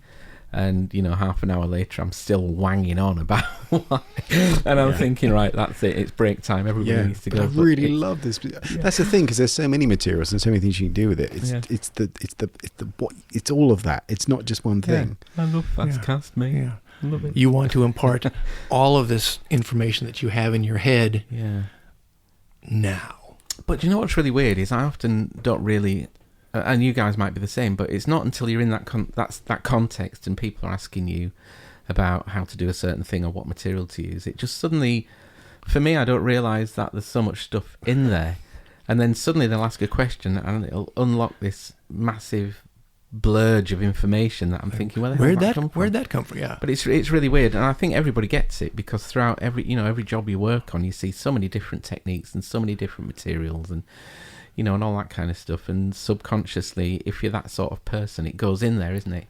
Not everybody's got it, and I think a lot of people kind of bimble through. Bimble, is that the right word? That's a great word. They bimble through life with just knowing just what they know, and they kind of there's not that sort of inquiring mind. And I think sometimes that separates people in the workshop, possibly, or within that creative environment. The people that really desperately want to know and they absorb everything, and the people that just go with what they already know. Yeah, you don't just stick with that. Yeah, you don't want to be one of those people that's like, what's the minimum amount I need to know in order to do this? Yes. Like, if that's what you're trying to achieve, it's it's not a great. Yeah. Like, what's the least amount of flying time I could qualify as a pilot? Yes. Like, you wouldn't want that guy flying your plane. You'd want someone that was really enjoying it. I think I've been on his plane. That's me. Well, it's lovely to hear someone else share the same things that I feel. Yeah, I think it's something that a lot of us do, don't they? Yeah. We're all kids at heart. We all love making things, and we sometimes, if somebody says, "Why do you make stuff?" and I can't really honestly answer that, but it's when I'm making stuff and I get excited, or I'm teaching somebody else. It's when I get excited, and that's why I like making stuff. It's almost like being a kid again. When I was a kid and I was making puppets out of sponge and copy decks and tissue, and I'd run around the house like I was Jim Henson or whatever. Yeah. And it's that excitement that now I'm ancient, 54 years old. I still get that excitement, when I'm making something. Because it's part of our natural makeup. We can't not do it. Yeah. It's the thought of retirement is inconceivable to me. I couldn't imagine not doing something all the time. Yeah, you'd be Rick Baker, wouldn't you? You would retire, but you'd make more stuff. What was it? It was Steve Laporte who said, when he essentially, quote unquote, retired. You're not retiring from something. You're retiring to something else. It's a really good It's a very good attitude to have. Very I good think. point. Yeah. I sort of had a vague recollection of what it was that got me excited that I kind of forgotten, but it's like it's trying to get across the joy of making something. The process of making something is the fun. It's nice to have the end result. But there are so many things now where there's like a good example would be like apps where you just you take a photo and the app does all the work and it spits out 8 different. Like I had a look at an app yesterday where like you take a photo of yourself and it'll turn it into 3 or 4 different like Renaissance style paintings, and it's quite good fun. And because it's easy to do, everyone will do it. But also because everyone can do it, it therefore has no value, because over time everyone's just going to get used to that. And now if you throw a thing through a filter, how is that in any way clever? It's only clever as a novelty when most people don't know about it. Whereas the whole point, I think, about being competent is that it's a skill, and its value is precisely in relation to how hard it is to do. Like if someone can run 100 miles, that's amazing. And it doesn't mean it's easy to do, but it's like, think of the benefits you have as a person that can do that. Well, here's Mr. Cliche again. If it was easy, anybody could do it, and there wouldn't be anything special about it. No, so it's a call to arms to... And another cliche, which is also true, as many cliches are, is it's not about the destination, it's about the journey. Yeah. That's a good one. I like that one. Yeah. Feel free to use it. I don't know who said it first. Thank you. But we're 3 white guys who are not young enough to be worried about certain things, so we have a certain comfortable position that we're looking at this from. But I still think that whoever you are, I still think it's important to be competent. I think that's such an important thing. There's so many things. We wrote, what was we doing yesterday? And with the subtitle of the podcast was Competence Over Bullshit. Yep. Yeah. Because it's like, it's that thing where there's so many things on Instagram, and I have kids and I see it in them that there are certain things that they aspire to or they place value on, which are not directly related to the person's competency. So someone might be very, very popular on a TikTok or whatever, and it's like there are millions of people throwing themselves at that platform trying to be noticed, and some of them will, but the vast majority won't. And often the people that are noticed are not necessarily noticed for something they can do. It's just something that they have. They're either very attractive or they're prepared to debase themselves for laughs or whatever. And that has a shelf life. Do you know what I mean? What they're good at is the self-promotion aspect of the work, not the work itself. Yes, and I think it's very important because, and I include younger people in this, when you work somewhere and you see people who are very good at what they do, you realise they're there because they bring something to the party, that they can actually do something, and it's really important. And I think that's partly the reason why we want to do this podcast, is to champion the competence that often isn't noticed. There was a really good meme, and did you see that? And it was like a picture of 2 people sitting under a light, and there's like a light, and the light beam is bending to point on the actor, and it goes the actor, and so the light and the attention's going to the actor, and the other guy on the bench is like the hundreds of people that made the film possible, kind of thing. And it's like, it is a bit like that, and because things like, I keep going on about like, well, it's like going to a restaurant and your server brings out this phenomenal meal, and you are thanking the server for this magnificent meal and presentation and so on, and all they did was bring it from the kitchen to the table and had nothing else to do with that fabulous meal. And they deserve the credit for doing that well and not dropping it and checking, thanks for not spitting in my food. But like you say, there's a whole infrastructure to that. And and I think when you work on productions as well, I think you really get that sense of like, holy shit, like when you go on a set and you see those LCD screens, or you see the stunt people, or you see this, you see that, you go, my God, there's all this stuff that I don't know what they do with their There's so time. much that goes into what you ultimately see on the screen that nobody knows about, or very few people pay attention to. I suppose that's always the case, though, in a lot of things, isn't it? When you listen to Adele's new album, she maybe sung it and wrote it, performed it, but then she wasn't the engineer in the sound studio. Whatever. She wasn't the cellist. Exactly. She wasn't the graphic designer that did this, and so on and so forth. But there's always got to be that. I suppose there's always got to be that person right in the public eye, hasn't there? Yeah. Ultimately, but But that's the thing. If you see someone like Adele and you think, "Oh, that's really good. I want to do that," and no one's showed you or taught you or revealed to you, there's an engineer. You could be the engineer. Yeah. And you could have a great life doing and be very satisfied with your work. Yeah. Whereas you might think, well, I can't sing and I don't look like that, so therefore I can't do any of it. And it's like, no, this is a whole industry. Well, you talked about the pilot. So there's the cabin crew, there's the ground crew that the maintainers who keep that airplane in the air. There's the crew of people who built it. It's not just the pilot. Yeah. Yeah. All of that's necessary. You get from point A to point B because of many behind the scenes people. I get very excited about sort of, not that I know all of the things, but I am often surprised that people hadn't considered, like you said, there's a whole world of things, and they're all jobs that people do, and they need to be good at those jobs, and they get trained and they get paid for that. And it might not be in the limelight, but most of the jobs aren't. And the danger I feel with a lot of social media stuff is it fools people into thinking you have to be in the limelight, and if you're not in the limelight, then you failed. It's that binary, which in a world where we're told there's spectrums of everything, suddenly that you get this binary idea about how the world works. And it's fucking wrong. Well, going back to the whole teaching thing now, and talking to students and asking them maybe what they want to do with their career, and they don't know, or they don't understand that, I want to be a prosthetics person, for instance, and it's like, well, do you want to be a sculptor, seaming, do you want to do painting, art finishing, silicone running? There's so many different jobs within that single department, and obviously it goes back to all of those departments to make up the entire film. So I think often students or people just starting out don't really appreciate that, that thing, and they're like, well, I don't know.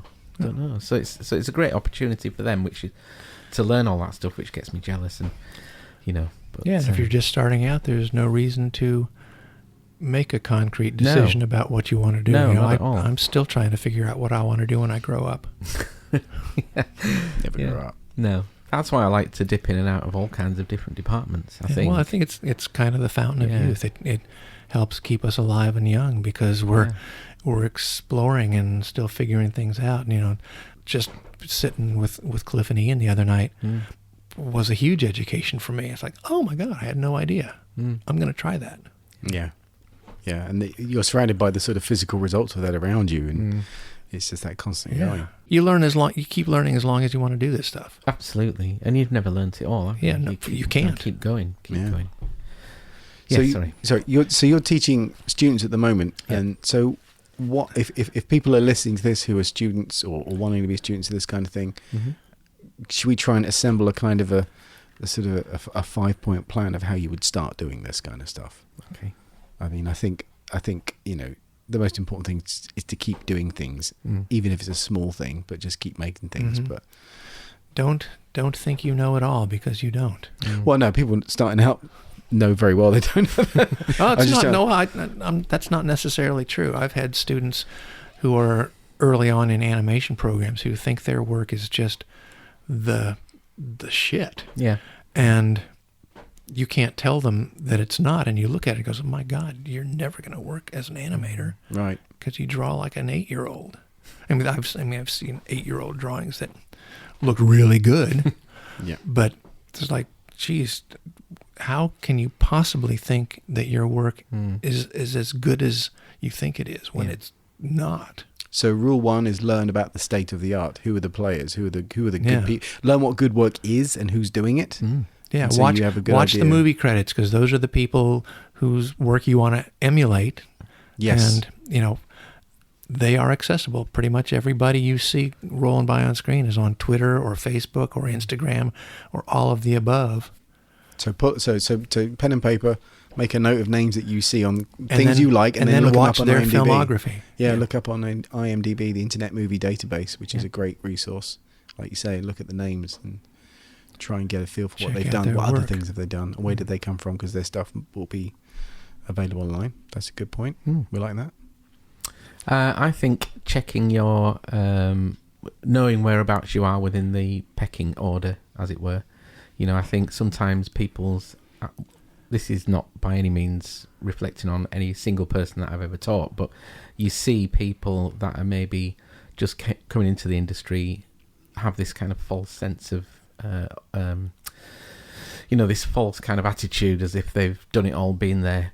But like Todd says, and you said as well, that you never learn everything, and there's always, you should know your place. I think watch the attitude, because often people would much prefer to employ somebody who's maybe not as good at doing a thing, but they're really nice, pleasant, resourceful to be around, than the person that's great at doing things but they're an absolute dick. Do you know what I mean? Yeah. And I think I see that with, I think when you work for people like David White, David's really conscious about the team that he has, and that it becomes one of these things. I know it's a cliche, but it really does become a family, because he likes to keep those people, because he knows what they're like. He knows their attitude. Everybody gets on with everybody.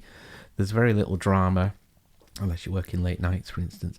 But you know what I mean. And it's really important, I think, that if you're a nice person, then you've got better chance of getting through. You don't have to be an idiot to make it into the industry. Yeah, there's a certain... you want to avoid that feeling of like, oh, I'm going to be brilliant and I'm going to stomp all over people and show how good I am. And it's actually, no, it's being a component is quite... Yeah, that quite whole important. Backstabbing thing and trying to beat people to the job, and it's just, I mean... Makes no sense. No, and it just makes a toxic atmosphere.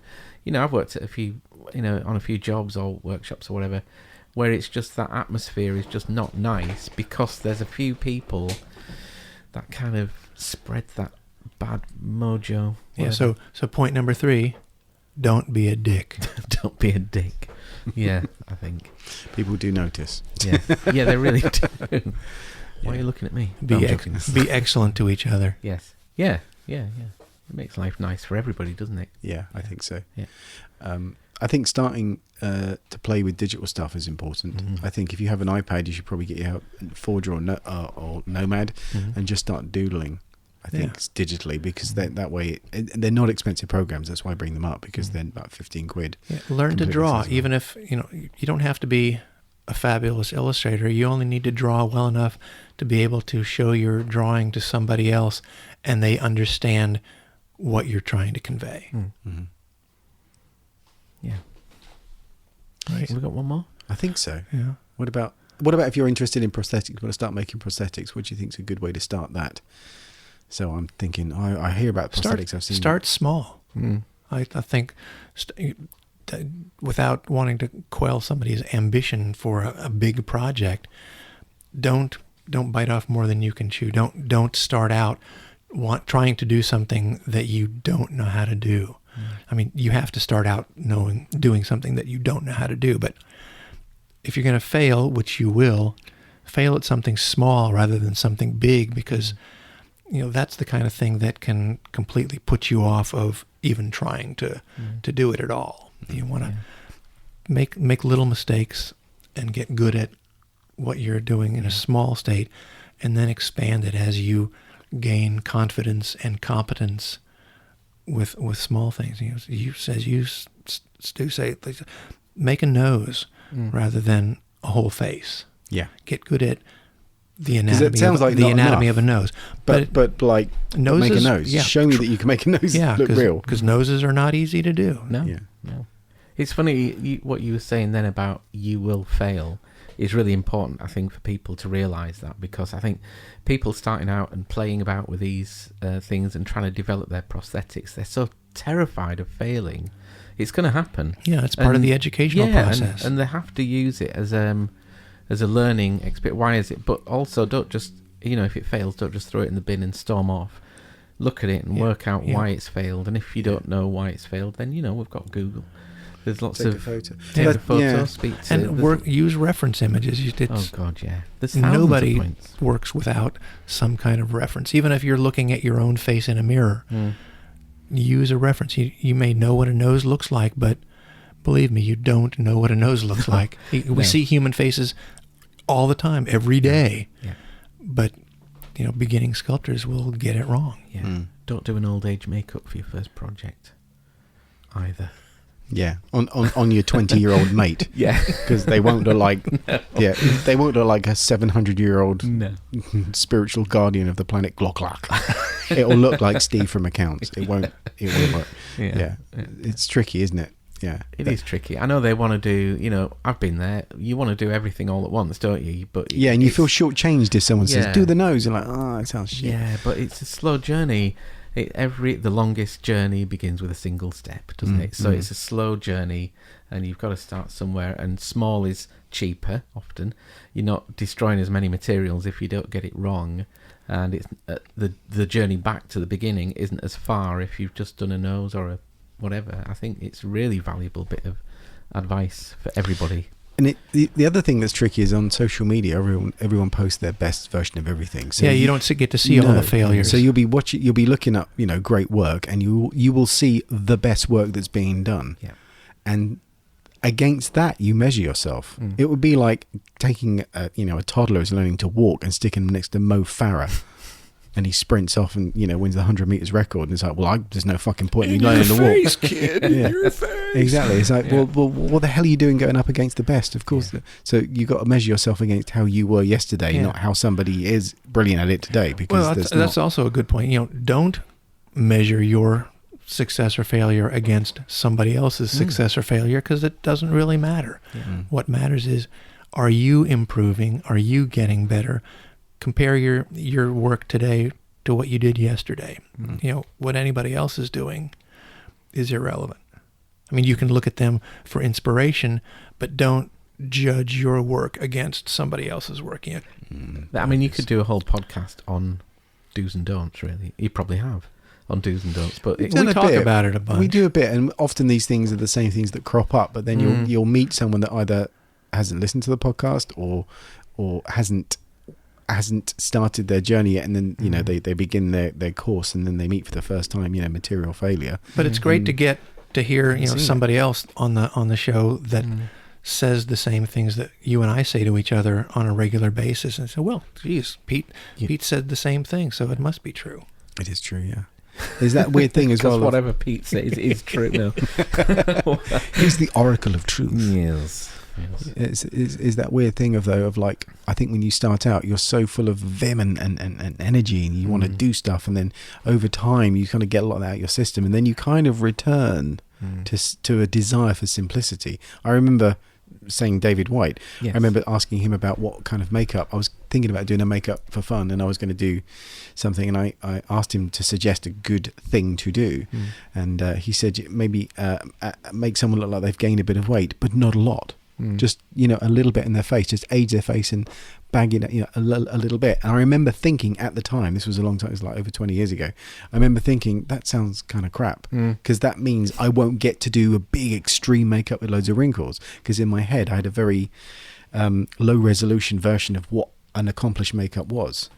And the more experience you get, the more finesse you have, the more you start appreciating the subtleties, and you start seeing like Iron's makeup or Kazu's makeup, these very subtle things like you get on Bombshell, and it's like, holy shit, that's amazing, because it just doesn't look like, it just looks like a different person. Well, it's amazing how much just changing someone's nose will render them unrecognizable as the person they were. Yeah.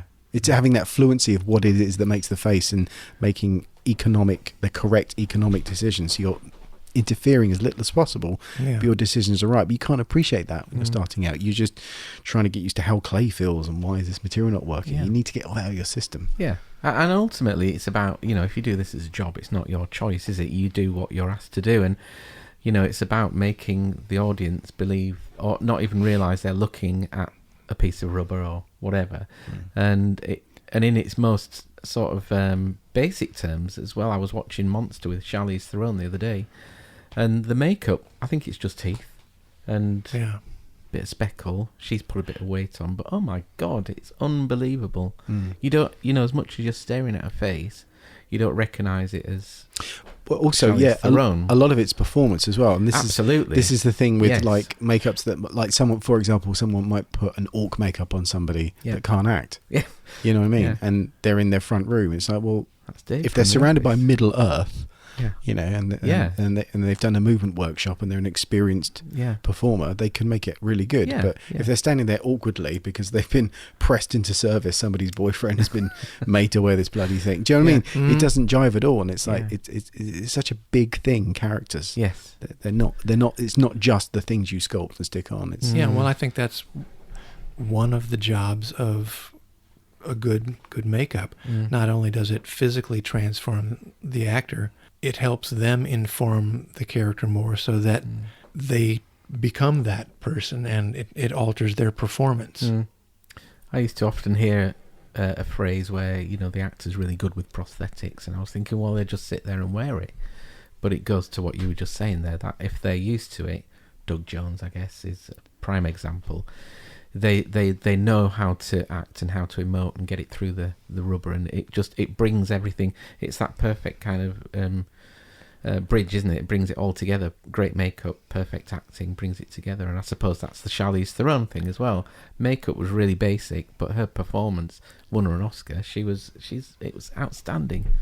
But yeah. And that's the makeup working with the performance as well, Yeah. And it's a subtle makeup. It's not a big prosthetic job. It's just enough to change her into someone that's not her. It's incredible. I always get blown away by that. I know it's not prosthetics, but and I think that comes from a familiarity with the material. So it's kind of like, it's very good. I think it's very important wherever you're training to do what you do in class, but to keep going away and doing it and doing it and doing it. So it's almost like, look, you've got like 100 mistakes you need to get out of the way in order to be competent. So the quicker you do them and burn through those, the better you kind of come out through the other side. It's almost like kind of going through bumpy cloud to break through to the clear sky above. It's like you need to, we've all got to go through it. And if you're reluctant and you're avoiding that, you're not going to get past that, because once you become familiar with the materials, then more of your brain is available to make creative decisions, because you're not thinking, how do I work with this or that? And it takes a while to do all that. Absolutely. I mean, you see the people, it's practice, isn't it? And you see people that are at the top of their game now, and they didn't just happen to get there. They've spent years and years and years practicing and honing and developing and not just developing skills, but developing their thought patterns and processes. Do you think this is an interesting thing? Because I've got two kids, 17 and almost 15, and it sounds like a horrible cliche, but it does feel like attention spans are nothing like what they were, because a couple of reasons. One is because so many things are more easily acquired now, and so it's useful to have a rapidly firing brain to address those things. But there's also something quite useful about not feeling a pressure and urgency all the time, that you can actually slowly absorb things, and you're not rising and falling with good and bad experiences. You actually got some kind of suspension that levels it out. And it feels like maybe there's just a different way we need to learn stuff nowadays, but it just feels like I'm often quite surprised when I meet people who are very calm and slow and methodical and can work slowly. And I think if you've been raised nowadays, you probably are not aware that people were at a different pace before. And I've seen it both. Do you know what I mean? I hear about, things like TikTok, and I know this may be like gammon moaning about something he doesn't understand, but I'm just saying. And now it's like the pristine, amazing, excitable feedback you can get from something and a game can't be matched by those things. So naturally, they're not the go-to experiences anymore. But when you're trying to produce something, you have to exist in a place of lack of stimulus, unless you're stimulated by the things like problem solving. And I worry that the idea of that is harder to be satisfied by. Well, I think learning still takes place in the same sequence of events. You need to experience something minimum of 4 times for it to become part of long-term memory. Otherwise, it's short-term memory, which is temporary, and then it's gone. Studying for an exam and just get all this information enough to take the test, which is why I always give open book exams. 'Cause I was never a good test taker myself in school, but if you have to read the question, look up the information, look up the answer in the book or on the internet, all of the above, read the answer, write the answer down. That's 4 opportunities to get you in, and it hits long-term memory, and you will never forget that stuff.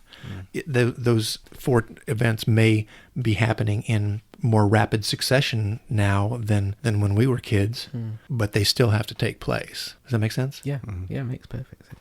And just also, I wonder if that there's a lot of, which is why I like, and this is why I like working on my own things at home, because you don't have those tight constraints. Whereas, if you're on a class, I'm teaching these guys for 3 weeks, so within that 3 weeks, there's a certain amount of things we have to achieve. If you're at university, you have only a certain amount of time to do it. If you're working in the industry, you've only got a certain amount of time. There's a lot of rushing, isn't there? Which is why I think working on your own projects back at home, practicing your skills, honing your skills at home, when it's not necessarily for Instagram or TikTok or Face, whatever. It's just for you to learn and to appreciate and look and get everything right, and you don't have those time constraints. And you're able to make mistakes. Absolutely, when you're not on somebody's payroll, which can be an employment ender. Yeah, because when you're in school, when you're learning, that's when making mistakes, I don't say encourage, but it's a natural part of the learning experience. If you don't make mistakes, you don't learn anything.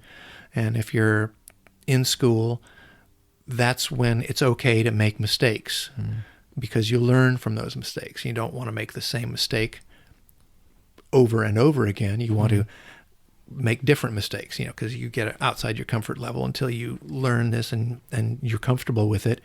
And then you move outside that comfort zone, learning something new and making mistakes to the point where you're not making those mistakes anymore, and you get to the next level. It's continuing to climb. You may take 1 step backwards with a mistake, but then you take 2 steps forward. As long as it's an upward move instead of lateral move. You have to be prepared to have those drops. That's the thing, isn't it? Not consider them to be... It's going to happen, and it's okay. We all make mistakes. They're either spectacular mistakes or they're different mistakes. Yeah. Because if you never make mistakes, you don't learn anything. And, you can go through school and do everything perfectly, but at some point you're going to have a catastrophic failure that you won't know how to deal with because you didn't make mistakes coming up to the point where this catastrophe happens and you have a meltdown and you don't want to do this anymore, and you go learn how to be a car mechanic. Yeah, I mean, ultimately... Well, good luck with that. Yeah. You'll have the same problems. I mean, God bless a good car mechanic, but you are not just going to... Well, but you know what I mean. It's going to put you off your original path. But I think this is the thing that I think I've discovered that is so important to me, that it's the experience of those failures that makes me able to do what I can do, and that's so valuable. But they feel like when you're surrounded by success after success after success, you don't feel like your errors are reflected anywhere like to the same degree, and so you kind of feel like you've dropped out of whatever that is, and so you can believe that you're in a downward spiral, and it's like, no, you've just learned something really important. You understand your limitations so that you can move beyond them. And certainly with material, well, even without materials, in ZBrush, it's still you're still going to make mistakes. But well, ultimately, whatever title we give ourselves, whether we're a sculptor or a painter or whatever, ultimately we're all problem solvers, aren't we? And if you haven't made the mistakes, then how do you know to solve the problem? I suppose ultimately, and you won't have made every mistake, but it'll certainly give you a bit more of a idea of where to look if something goes wrong and why it may have gone wrong. If your resin's gone all super bubbly, is it because you've left the lid off and moisture's got in or whatever? It makes a difference. But can I just go back to that list of 5 things and add another one? Yeah, is know your materials ultimately, because everybody is kind of not everybody, but people tend to get pushed into the one set of materials that the school or college or that you can afford to use. and then that's it. And also, we only get to hear about certain materials that are being used when we're reading articles or whatever. But for every one material, there's 1,000 different materials out there, and for me, that's quite interesting. Is that one resin? Let's say we're going to name some brands here. Are we allowed to do brands? Of course, yeah. Easy Flow 120. Yeah. As opposed Polytech. to Polytech, as opposed to Huntsman FC53.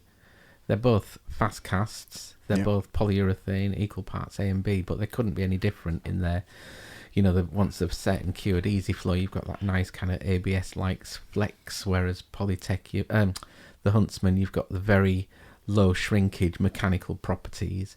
And unless you know the kind of fine, the fine differences between each material, then it's difficult for you to know the best way of creating a project, if that makes sense. Yeah, that's a good point, because like you say, if you're at a college, they may have a deal with the supplier, so they've got, and very often, as with anything, what you have somewhere is there because it was the cheapest way of doing something. So it's not necessarily the best material, but it's possible. So like you say, you might be quite limited in what you have access to, and then you can feel very confused because you're like, suddenly there's like all these different choices you could have, and you don't get a chance to figure out why one over the other. Might be a good series of videos where we could do material comparisons to show why. And you want to try to get the best results you can given the materials you have access to.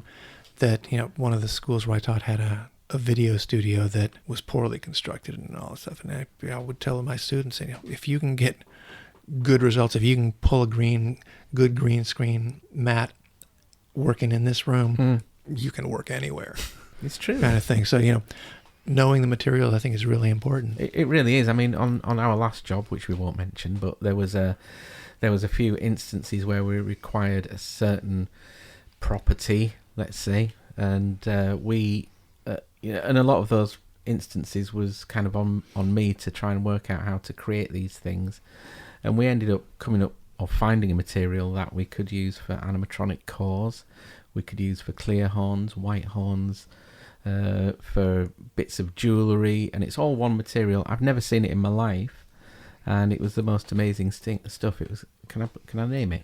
Yeah, please do. The material was called Biresin U1419, and it's a material that was developed. Just rolls off the tongue. It's a beautiful name. Who makes it? It's Biresin. You can get it from Neil's Materials here, and it's the people that do F40. Axon.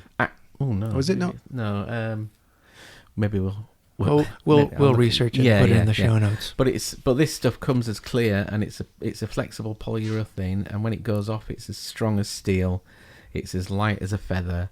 It's flexible. It can be pigmented. It doesn't shrink away with heat. It's something I'd never seen before, and it's only because of me enjoying that side of things. Sounds great. I can't really go into too much what we did, but yeah, it was developed apparently for making the tiniest little spray heads for injection molding machines, and now it's being used in the film industry. This is the thing; it has a use elsewhere. Yeah. Other industries have these things, and it just takes someone to be appreciative of a property and knowing, we could use that here, or it could be something that could be that was part of the conversation we had with Cliff and Ian. Was it Cliff and Ian? Talking about other industries using materials that we're always looking. You were talking about silicones, that we're trying to find that perfect material for prosthetics. That somebody's got it, but we just haven't found it yet. Yeah, and having that healthy sort of attitude about your value, so that when you're using material, you can focus on the property of the material and be aware that it's not working.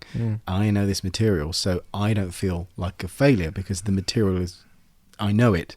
So it's like you were saying, knowing your materials is good, because that way you can judge what's user error and what's not. No, it's either the wrong one, or this is a bad batch, or they sent me 2 parts A and labeled one of them B. That happens before, because you realize there's people in a warehouse and people make mistakes, and so it's quite a vast area, and it's tricky to be exposed to all of those things. It really is, and come away in any timely fashion with all of this information, because you won't. You just have to be interested enough to kind of read into it and look into it and understand these things. Like there are families of materials like resins, urethanes or epoxies and that kind of stuff, and all of this information is available online. You can read about it. It's just whether or not you can be asked doing it.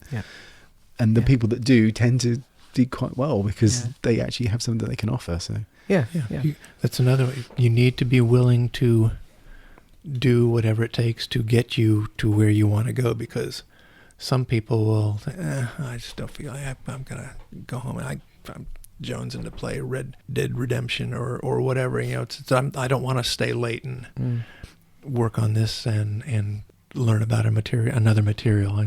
I'm happy with the materials I know, and that's the red flag to let you know that you're not really trying hard enough. Yeah, you should always want more. It's going to sound a little bit old man ranty. You're in the war. Yeah, but I mean, it's looking at these two mountain bikes sat in here. Look at all the different materials that are on there, and they've only used those materials because they're fit for purpose. And presumably they burn through other options that didn't match up. And we can't see those failures lined up, but someone could presumably go back in time. You could lay them all out and go, here are the 50 different types of brake we tried. WD-40. Yeah. There were 39 others before they settled on WD-40 because it worked. Yeah.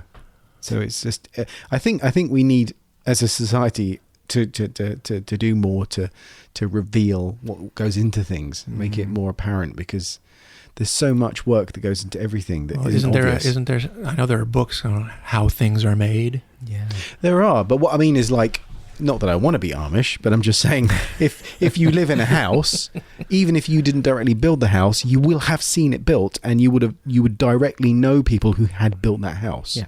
And if a horse has got shoes on its feet, or a leather saddle, or a meal was made, or somebody died, or was treated, or was buried, or an orchard was grown, you would know, you would have a connection to those things. And I think nowadays we're so far removed. Everything is so complicated, and there's silos of expertise that are separated from each other, and you don't need to know about part A to make part B, which is very efficient from an employment point of view. And consumer. Yeah, the Henry Ford kind of model, or McDonald's. If person A doesn't show up, person B can make the fries. They taste exactly the same, and that's a very efficient, scalable model, and that's taken over everything. But what it's meant is, as a person, you don't know an awful lot, or you do know an awful lot about a very narrow thing. And I think there's something quite powerful in being curious about other things and having a little bit of knowledge. It's just in the world we live in now, I think it's to your detriment if you don't learn how to do other things. Yeah, but what's odd for me is being the age I'm in a slightly different position, because I'm 48, and my dad was quite old when I came along, which meant he had a very old head on his shoulders and brought with him a lot of older values. And I've got young kids, so I kind of see both sides of a coin. I remember an almost Victorian era attitude in my dad that I remember, and he was very good at fixing stuff, and he could just he would sit with it and figure it out. It was like the problem is like you squat down to the problem. You don't make everyone else bring the problem up to your level. You get down to where it is, and you're humble enough to figure it out, and it may take a while. And there's real value in that, and I don't see that reflected enough in what most people turn to for their entertainment. And it's completely understandable, but it's a side effect that hasn't been around long enough for it to go, shit, this is really bad. People don't know how to, do certain things anymore. Well, things that we really need them to know how to do. There are people who drive their car and haven't a clue how to check the oil or change a tire or do anything remotely associated with my car's not working properly. I grew up in a family how to do all of that stuff. Change a car, fix the carburetor, clean out change the oil filter, change the oil, change a tire, to do all of those things. Yeah, and it's quite empowering to be able to do those things. Again, we come back to competency. And so all of this really is just a pleading for people to become competent at things and knowing that it's worth... Competency over bullshit. Yes, there's a T-shirt. This is quite good, but I'm aware that I might be sounding quite ranty, but I think it has its place because I don't think so. Because I'm older than either of you. Yeah. That's fair enough. But like you were saying, like with various jobs, I have been, in actual work situations where we're doing this thing. This isn't going away. We've got to figure it out. And it's uncomfortable and it's tiring. And if you are not used to stretching yourself and having that be your burden, then you're going to have a much smaller amount of leverage in your life. And it's really important to be able to deal with stuff. And so by doing it in a safe, small way like this with makeup effects, for example, if that's what you're interested in, then you can start to get a foothold in that world, and it makes you stronger and better, I think, than you would be if you didn't. And so I'm trying to encourage that, and you probably do it in classes as well. And you'll have a range. The good thing about a class is you have a range of people, so you'll get people who have who'll break down in tears because something didn't work, and then we'll look at it again, and you get other people that will then come back the next day and they're like, here's some notes, I've looked up this, I've looked up that, and that doesn't happen often. Or you might say, look at this, look at that, or guide people, and like, unless you physically take them over to the keyboard and type in the thing, they won't do it. And it's like, that's fine, but you're not going to be the person I call on to fix a problem. Yeah, and then you've got students who are going to succeed regardless of your presence. Yes, who will blow the fucking you out of the water. Come They're amazing. do something that's looking really good, and you make a couple of suggestions and come in the next class, and you go, holy shit. Yeah, exactly. And that's the world over. But everyone has the capacity to get better. You might not be a genius savant, but you can definitely improve based on how you feel about what you're going to do. Definitely. And I want to encourage people to lean into that difficulty, because I think there's so much value in that, regardless of what you do. But it's very true. I just going back to the whole Steve Wang thing, the podcast, and he was saying about the sculpting, and I've believed this for a long time, but I've never actually heard anybody else say it.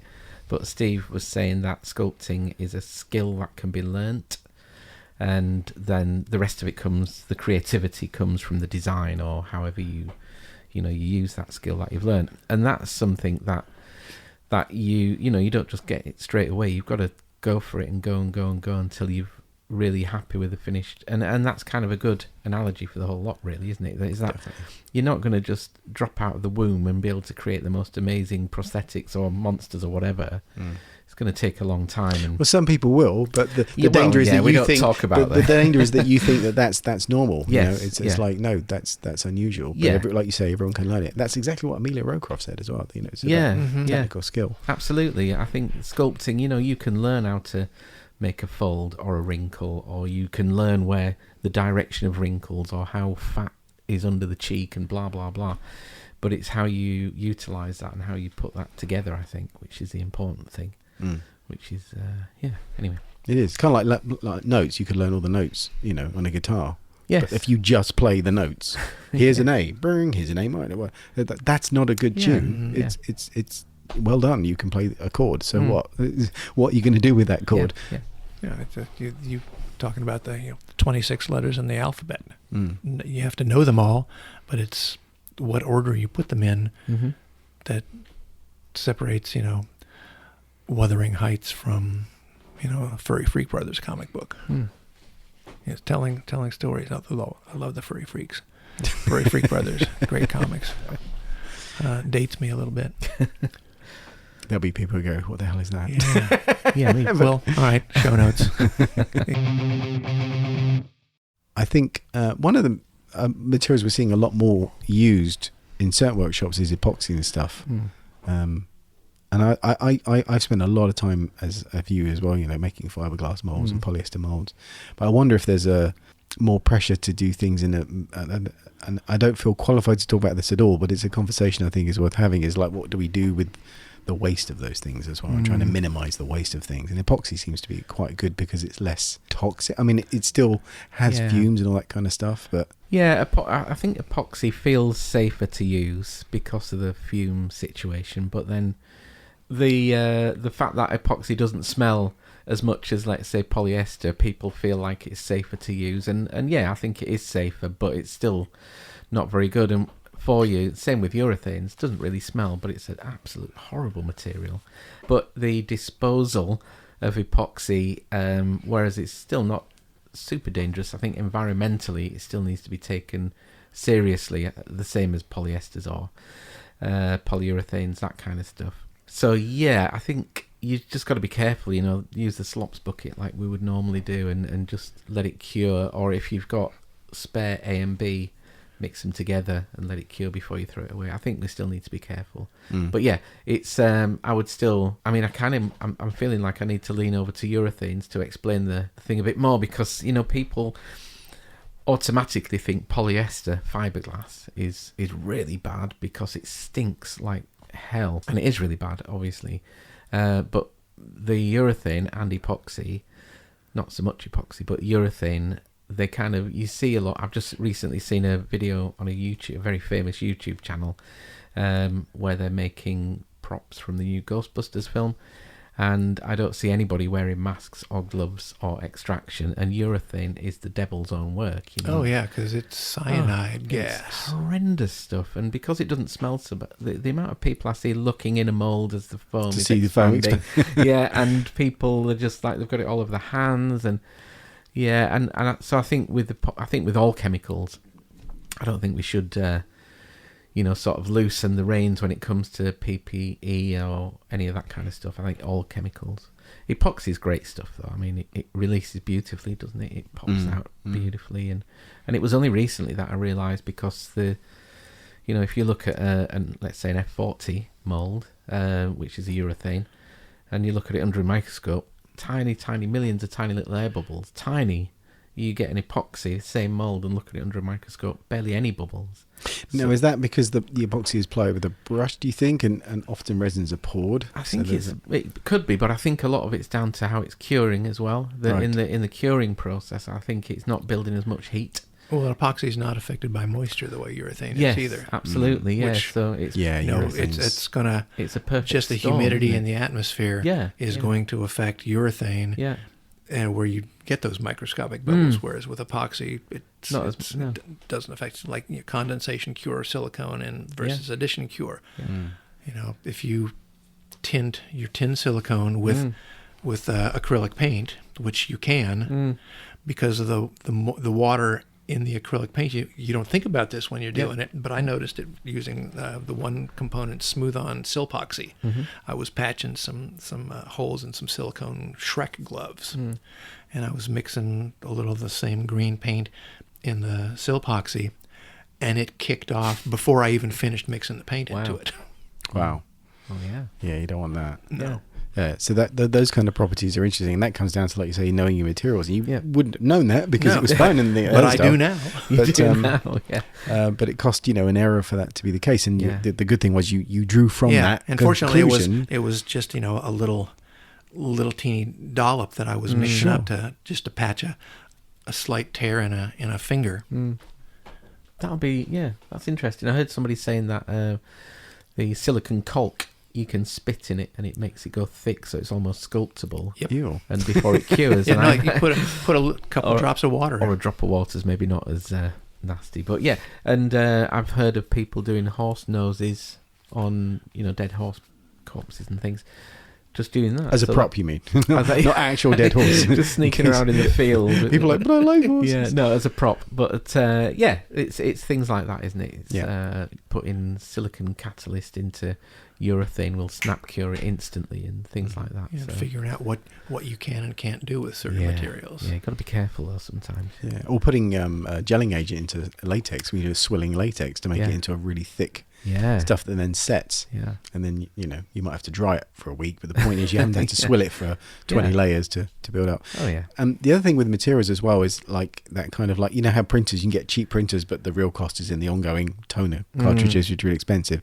With mold making as well, I think like if you've got a lot of runs to do, like nowadays we tend to make a lot more silicon jacket molds for prosthetics, which wasn't such a big thing. So you got your core, which may be rigid, and then inside that is a silicon jacket that's held together with a rigid core, so it's accurate and clamps together, whatever.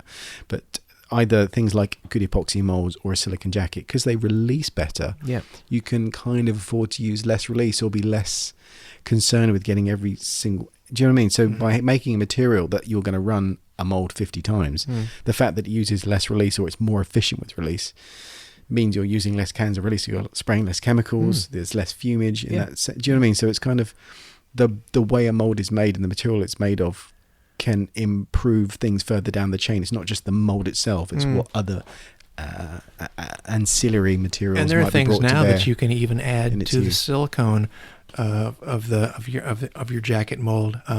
Smooth On makes what the hell's the name of it now? We'll look it up. Oh, the hair room. It's it's like an intrinsic release. Yeah, it's the stuff that they used to add into the Yes, life casting silicone body double silk. before they had the release built into it. They use it for Tinsley stuff. I've got You some. can actually add that to the silicone so that the silicone becomes self-releasing for whatever material you're putting into it. Tinsley has a couple of drops of the stuff that you use for the Hyro slip for the flat mold when you're doing Bondo transfers with their PTM, their prosthetic transfer material.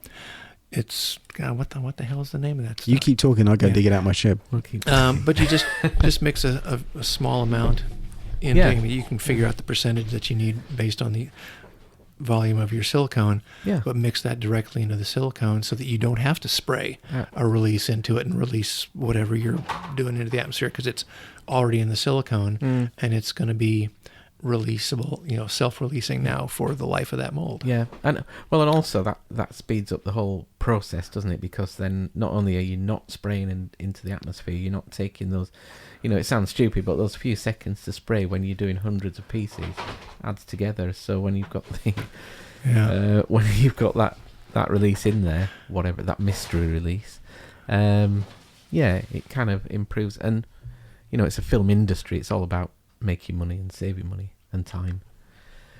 Stuart's currently trying to find this stuff that we're talking about, because none of us can remember the name of it. It's not Hydra Slip, is it, or something like No. I just typed in Smooth On hair release and it came up with an advert for a mold release agent called McLube.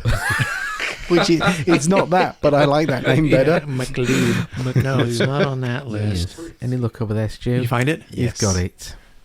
Hyperfolic. That's it. Oh, That's the stuff. one. That's the stuff. Oh yeah, I've got some here. Hyperfolic. Hyperfolic. I knew the word hair was involved in there somehow because of follicle. But so hyperfolic, you can add that to your silicon and it, as a percentage and like 10% or less, and it just makes that silicon. Because what I found is that platinum silicon molds, which we typically use because they're quite fast and they're safe on skin, they tend to be quite dry, precisely because nothing leaches out of them really. Yeah. And so because they're dry, they can be quite grippy with cat plastic. And it's a real fine line with the hyperfolic if you're mixing it into the original body double that doesn't have the self-releasing agent in it.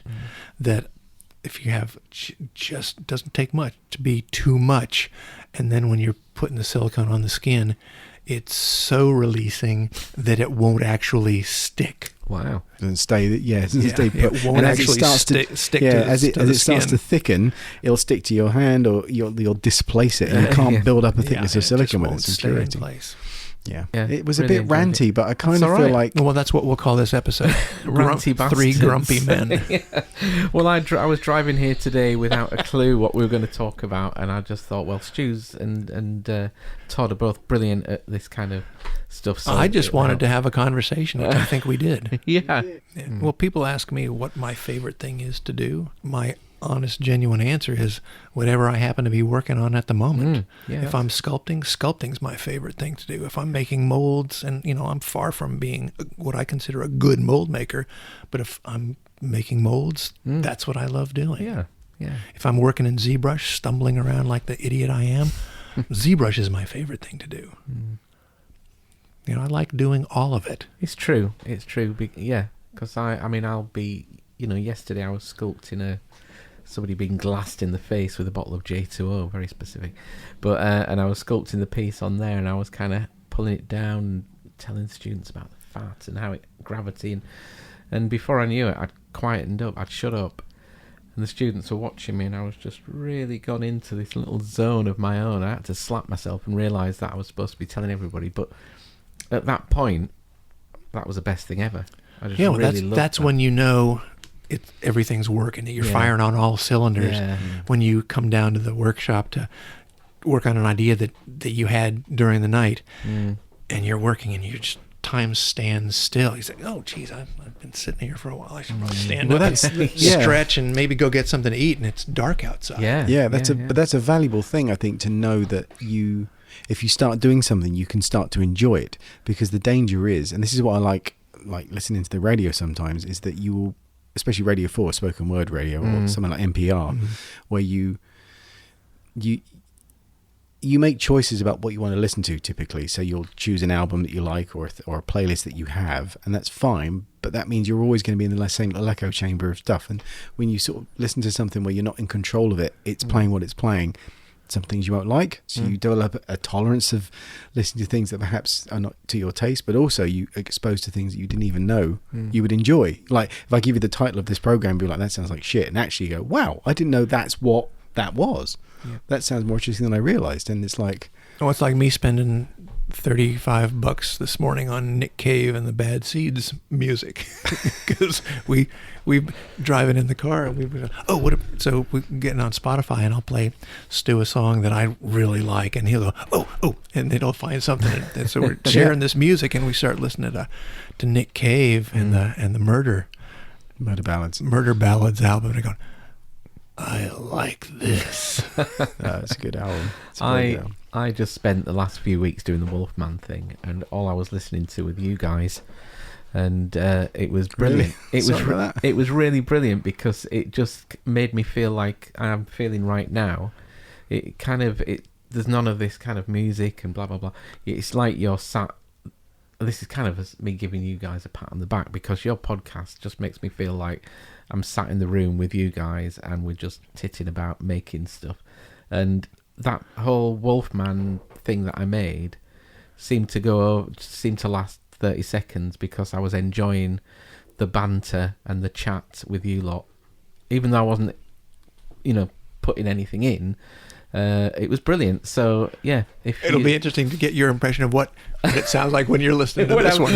I'll be switching that one straight off when I can hear my own stupid northern voice. But it was great, and so it kind of goes to listening to something you really enjoy and love when you're working on something, and it really helps you focus down and relax and get into it and love what you're doing. And there's nothing better, is there, than making something cool. Yeah, that's so nice to hear. It's true. Very, very neat. I'm not just saying that because I'm sat right in the same room as you two, but it's cool to get that validation, because that's why we do this. Yeah, man. Well, the thing is, I get so much joy out of listening to podcasts. I mean, I always bang on about. I listen to the Blind Boy podcast a lot, and there was a podcast we listened to on the drive down from about Bolton. The Chicken Hut. Yeah, about this place in Limerick. The Chicken Hut that makes and again, this sounds like such a crap thing, but it is not. I promise you would be. I defy anybody to not find this story fascinating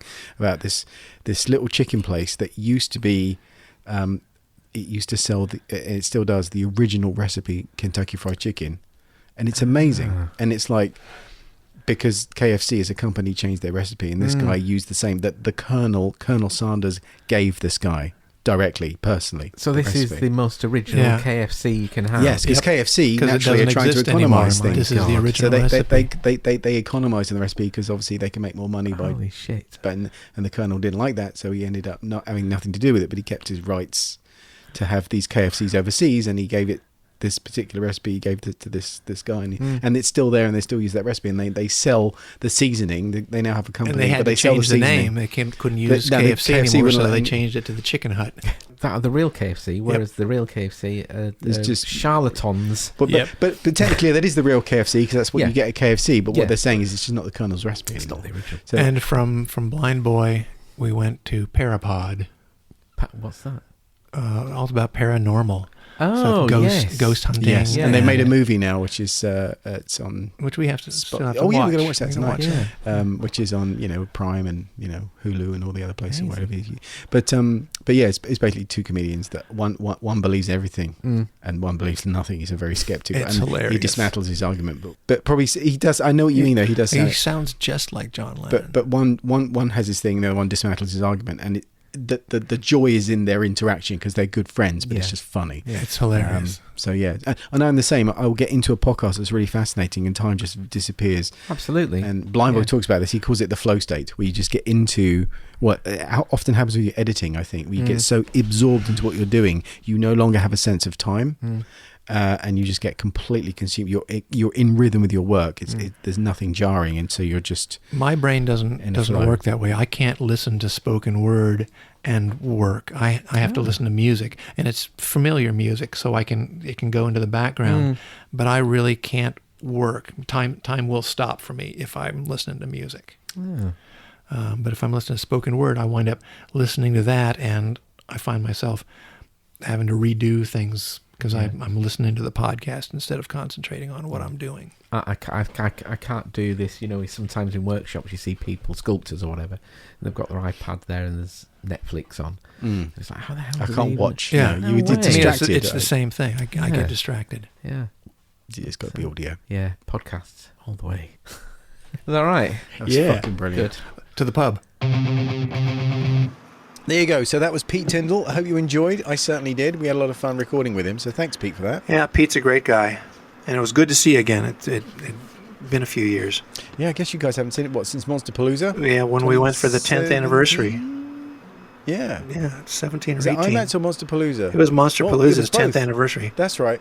It was the 25th IMATS. And When we stayed at Casa Kruger. Yes, that's right. And then it was Casa Kruger Mikash. I'm trying to work out when IMATS LA, is that 2017? Might have been. The 25th anniversary, the one with the Lost Boys music and all that stuff. Do you remember that? Oh, yeah, and then the Rick Baker stuff. Yeah. Where did you stay? I think that was the year. I stayed at Nuala and Frankie's place. They got an Airbnb, and I stayed in the garage. I might have stayed at the Marriott. I can't remember where you stayed. Did you come and get stoned? Or with the us that Sheraton. time? I think I stayed at the hotel right by the Pasadena Convention Center. I don't remember. Oh, yeah. That was a good time. I don't think I slept in the car. I just remember. Oh yeah, that was In-N-Out for Burger. the Monster Palooza. That was amazing. In-N-Out Burger at 2:00 in the morning. Oh, I had so much Wow. fun. Yeah, I want to do that again. It's the right time of day to go. That just was to see an the sights. adventure. Yeah, very cool. The underbelly. Awesome. Well, anyway, as always, you can get in touch with us at stuartandtodd@gmail.com. Please do drop us a line. Or leave us a voice message on our website, battleswithbitsofrubber.com. All right, dude. I'm going to sip more of this whiskey. And then we're going to wait. We're prepping for another episode. It's going to be a big episode we're going to record hopefully later today, which will be coming out soon. But yeah, have a good evening. Finish off this bullet bourbon and take a little nap. That might actually happen. I can imagine everyone saying, right, let's go. And we're just passed out, fast asleep, snoring. He's got drunk again. Like 8 hours of us on video, just snoring and drooling, looking like Rick from Rick and Morty. Oh, jeez. All right. Later. All right, mate. Bye. You can get in touch through our Facebook page or email us at stuartandtodd@gmail.com. Check the show notes for more information. If you enjoyed this episode, tell someone else and help us grow by sharing it on social media. Thanks for listening.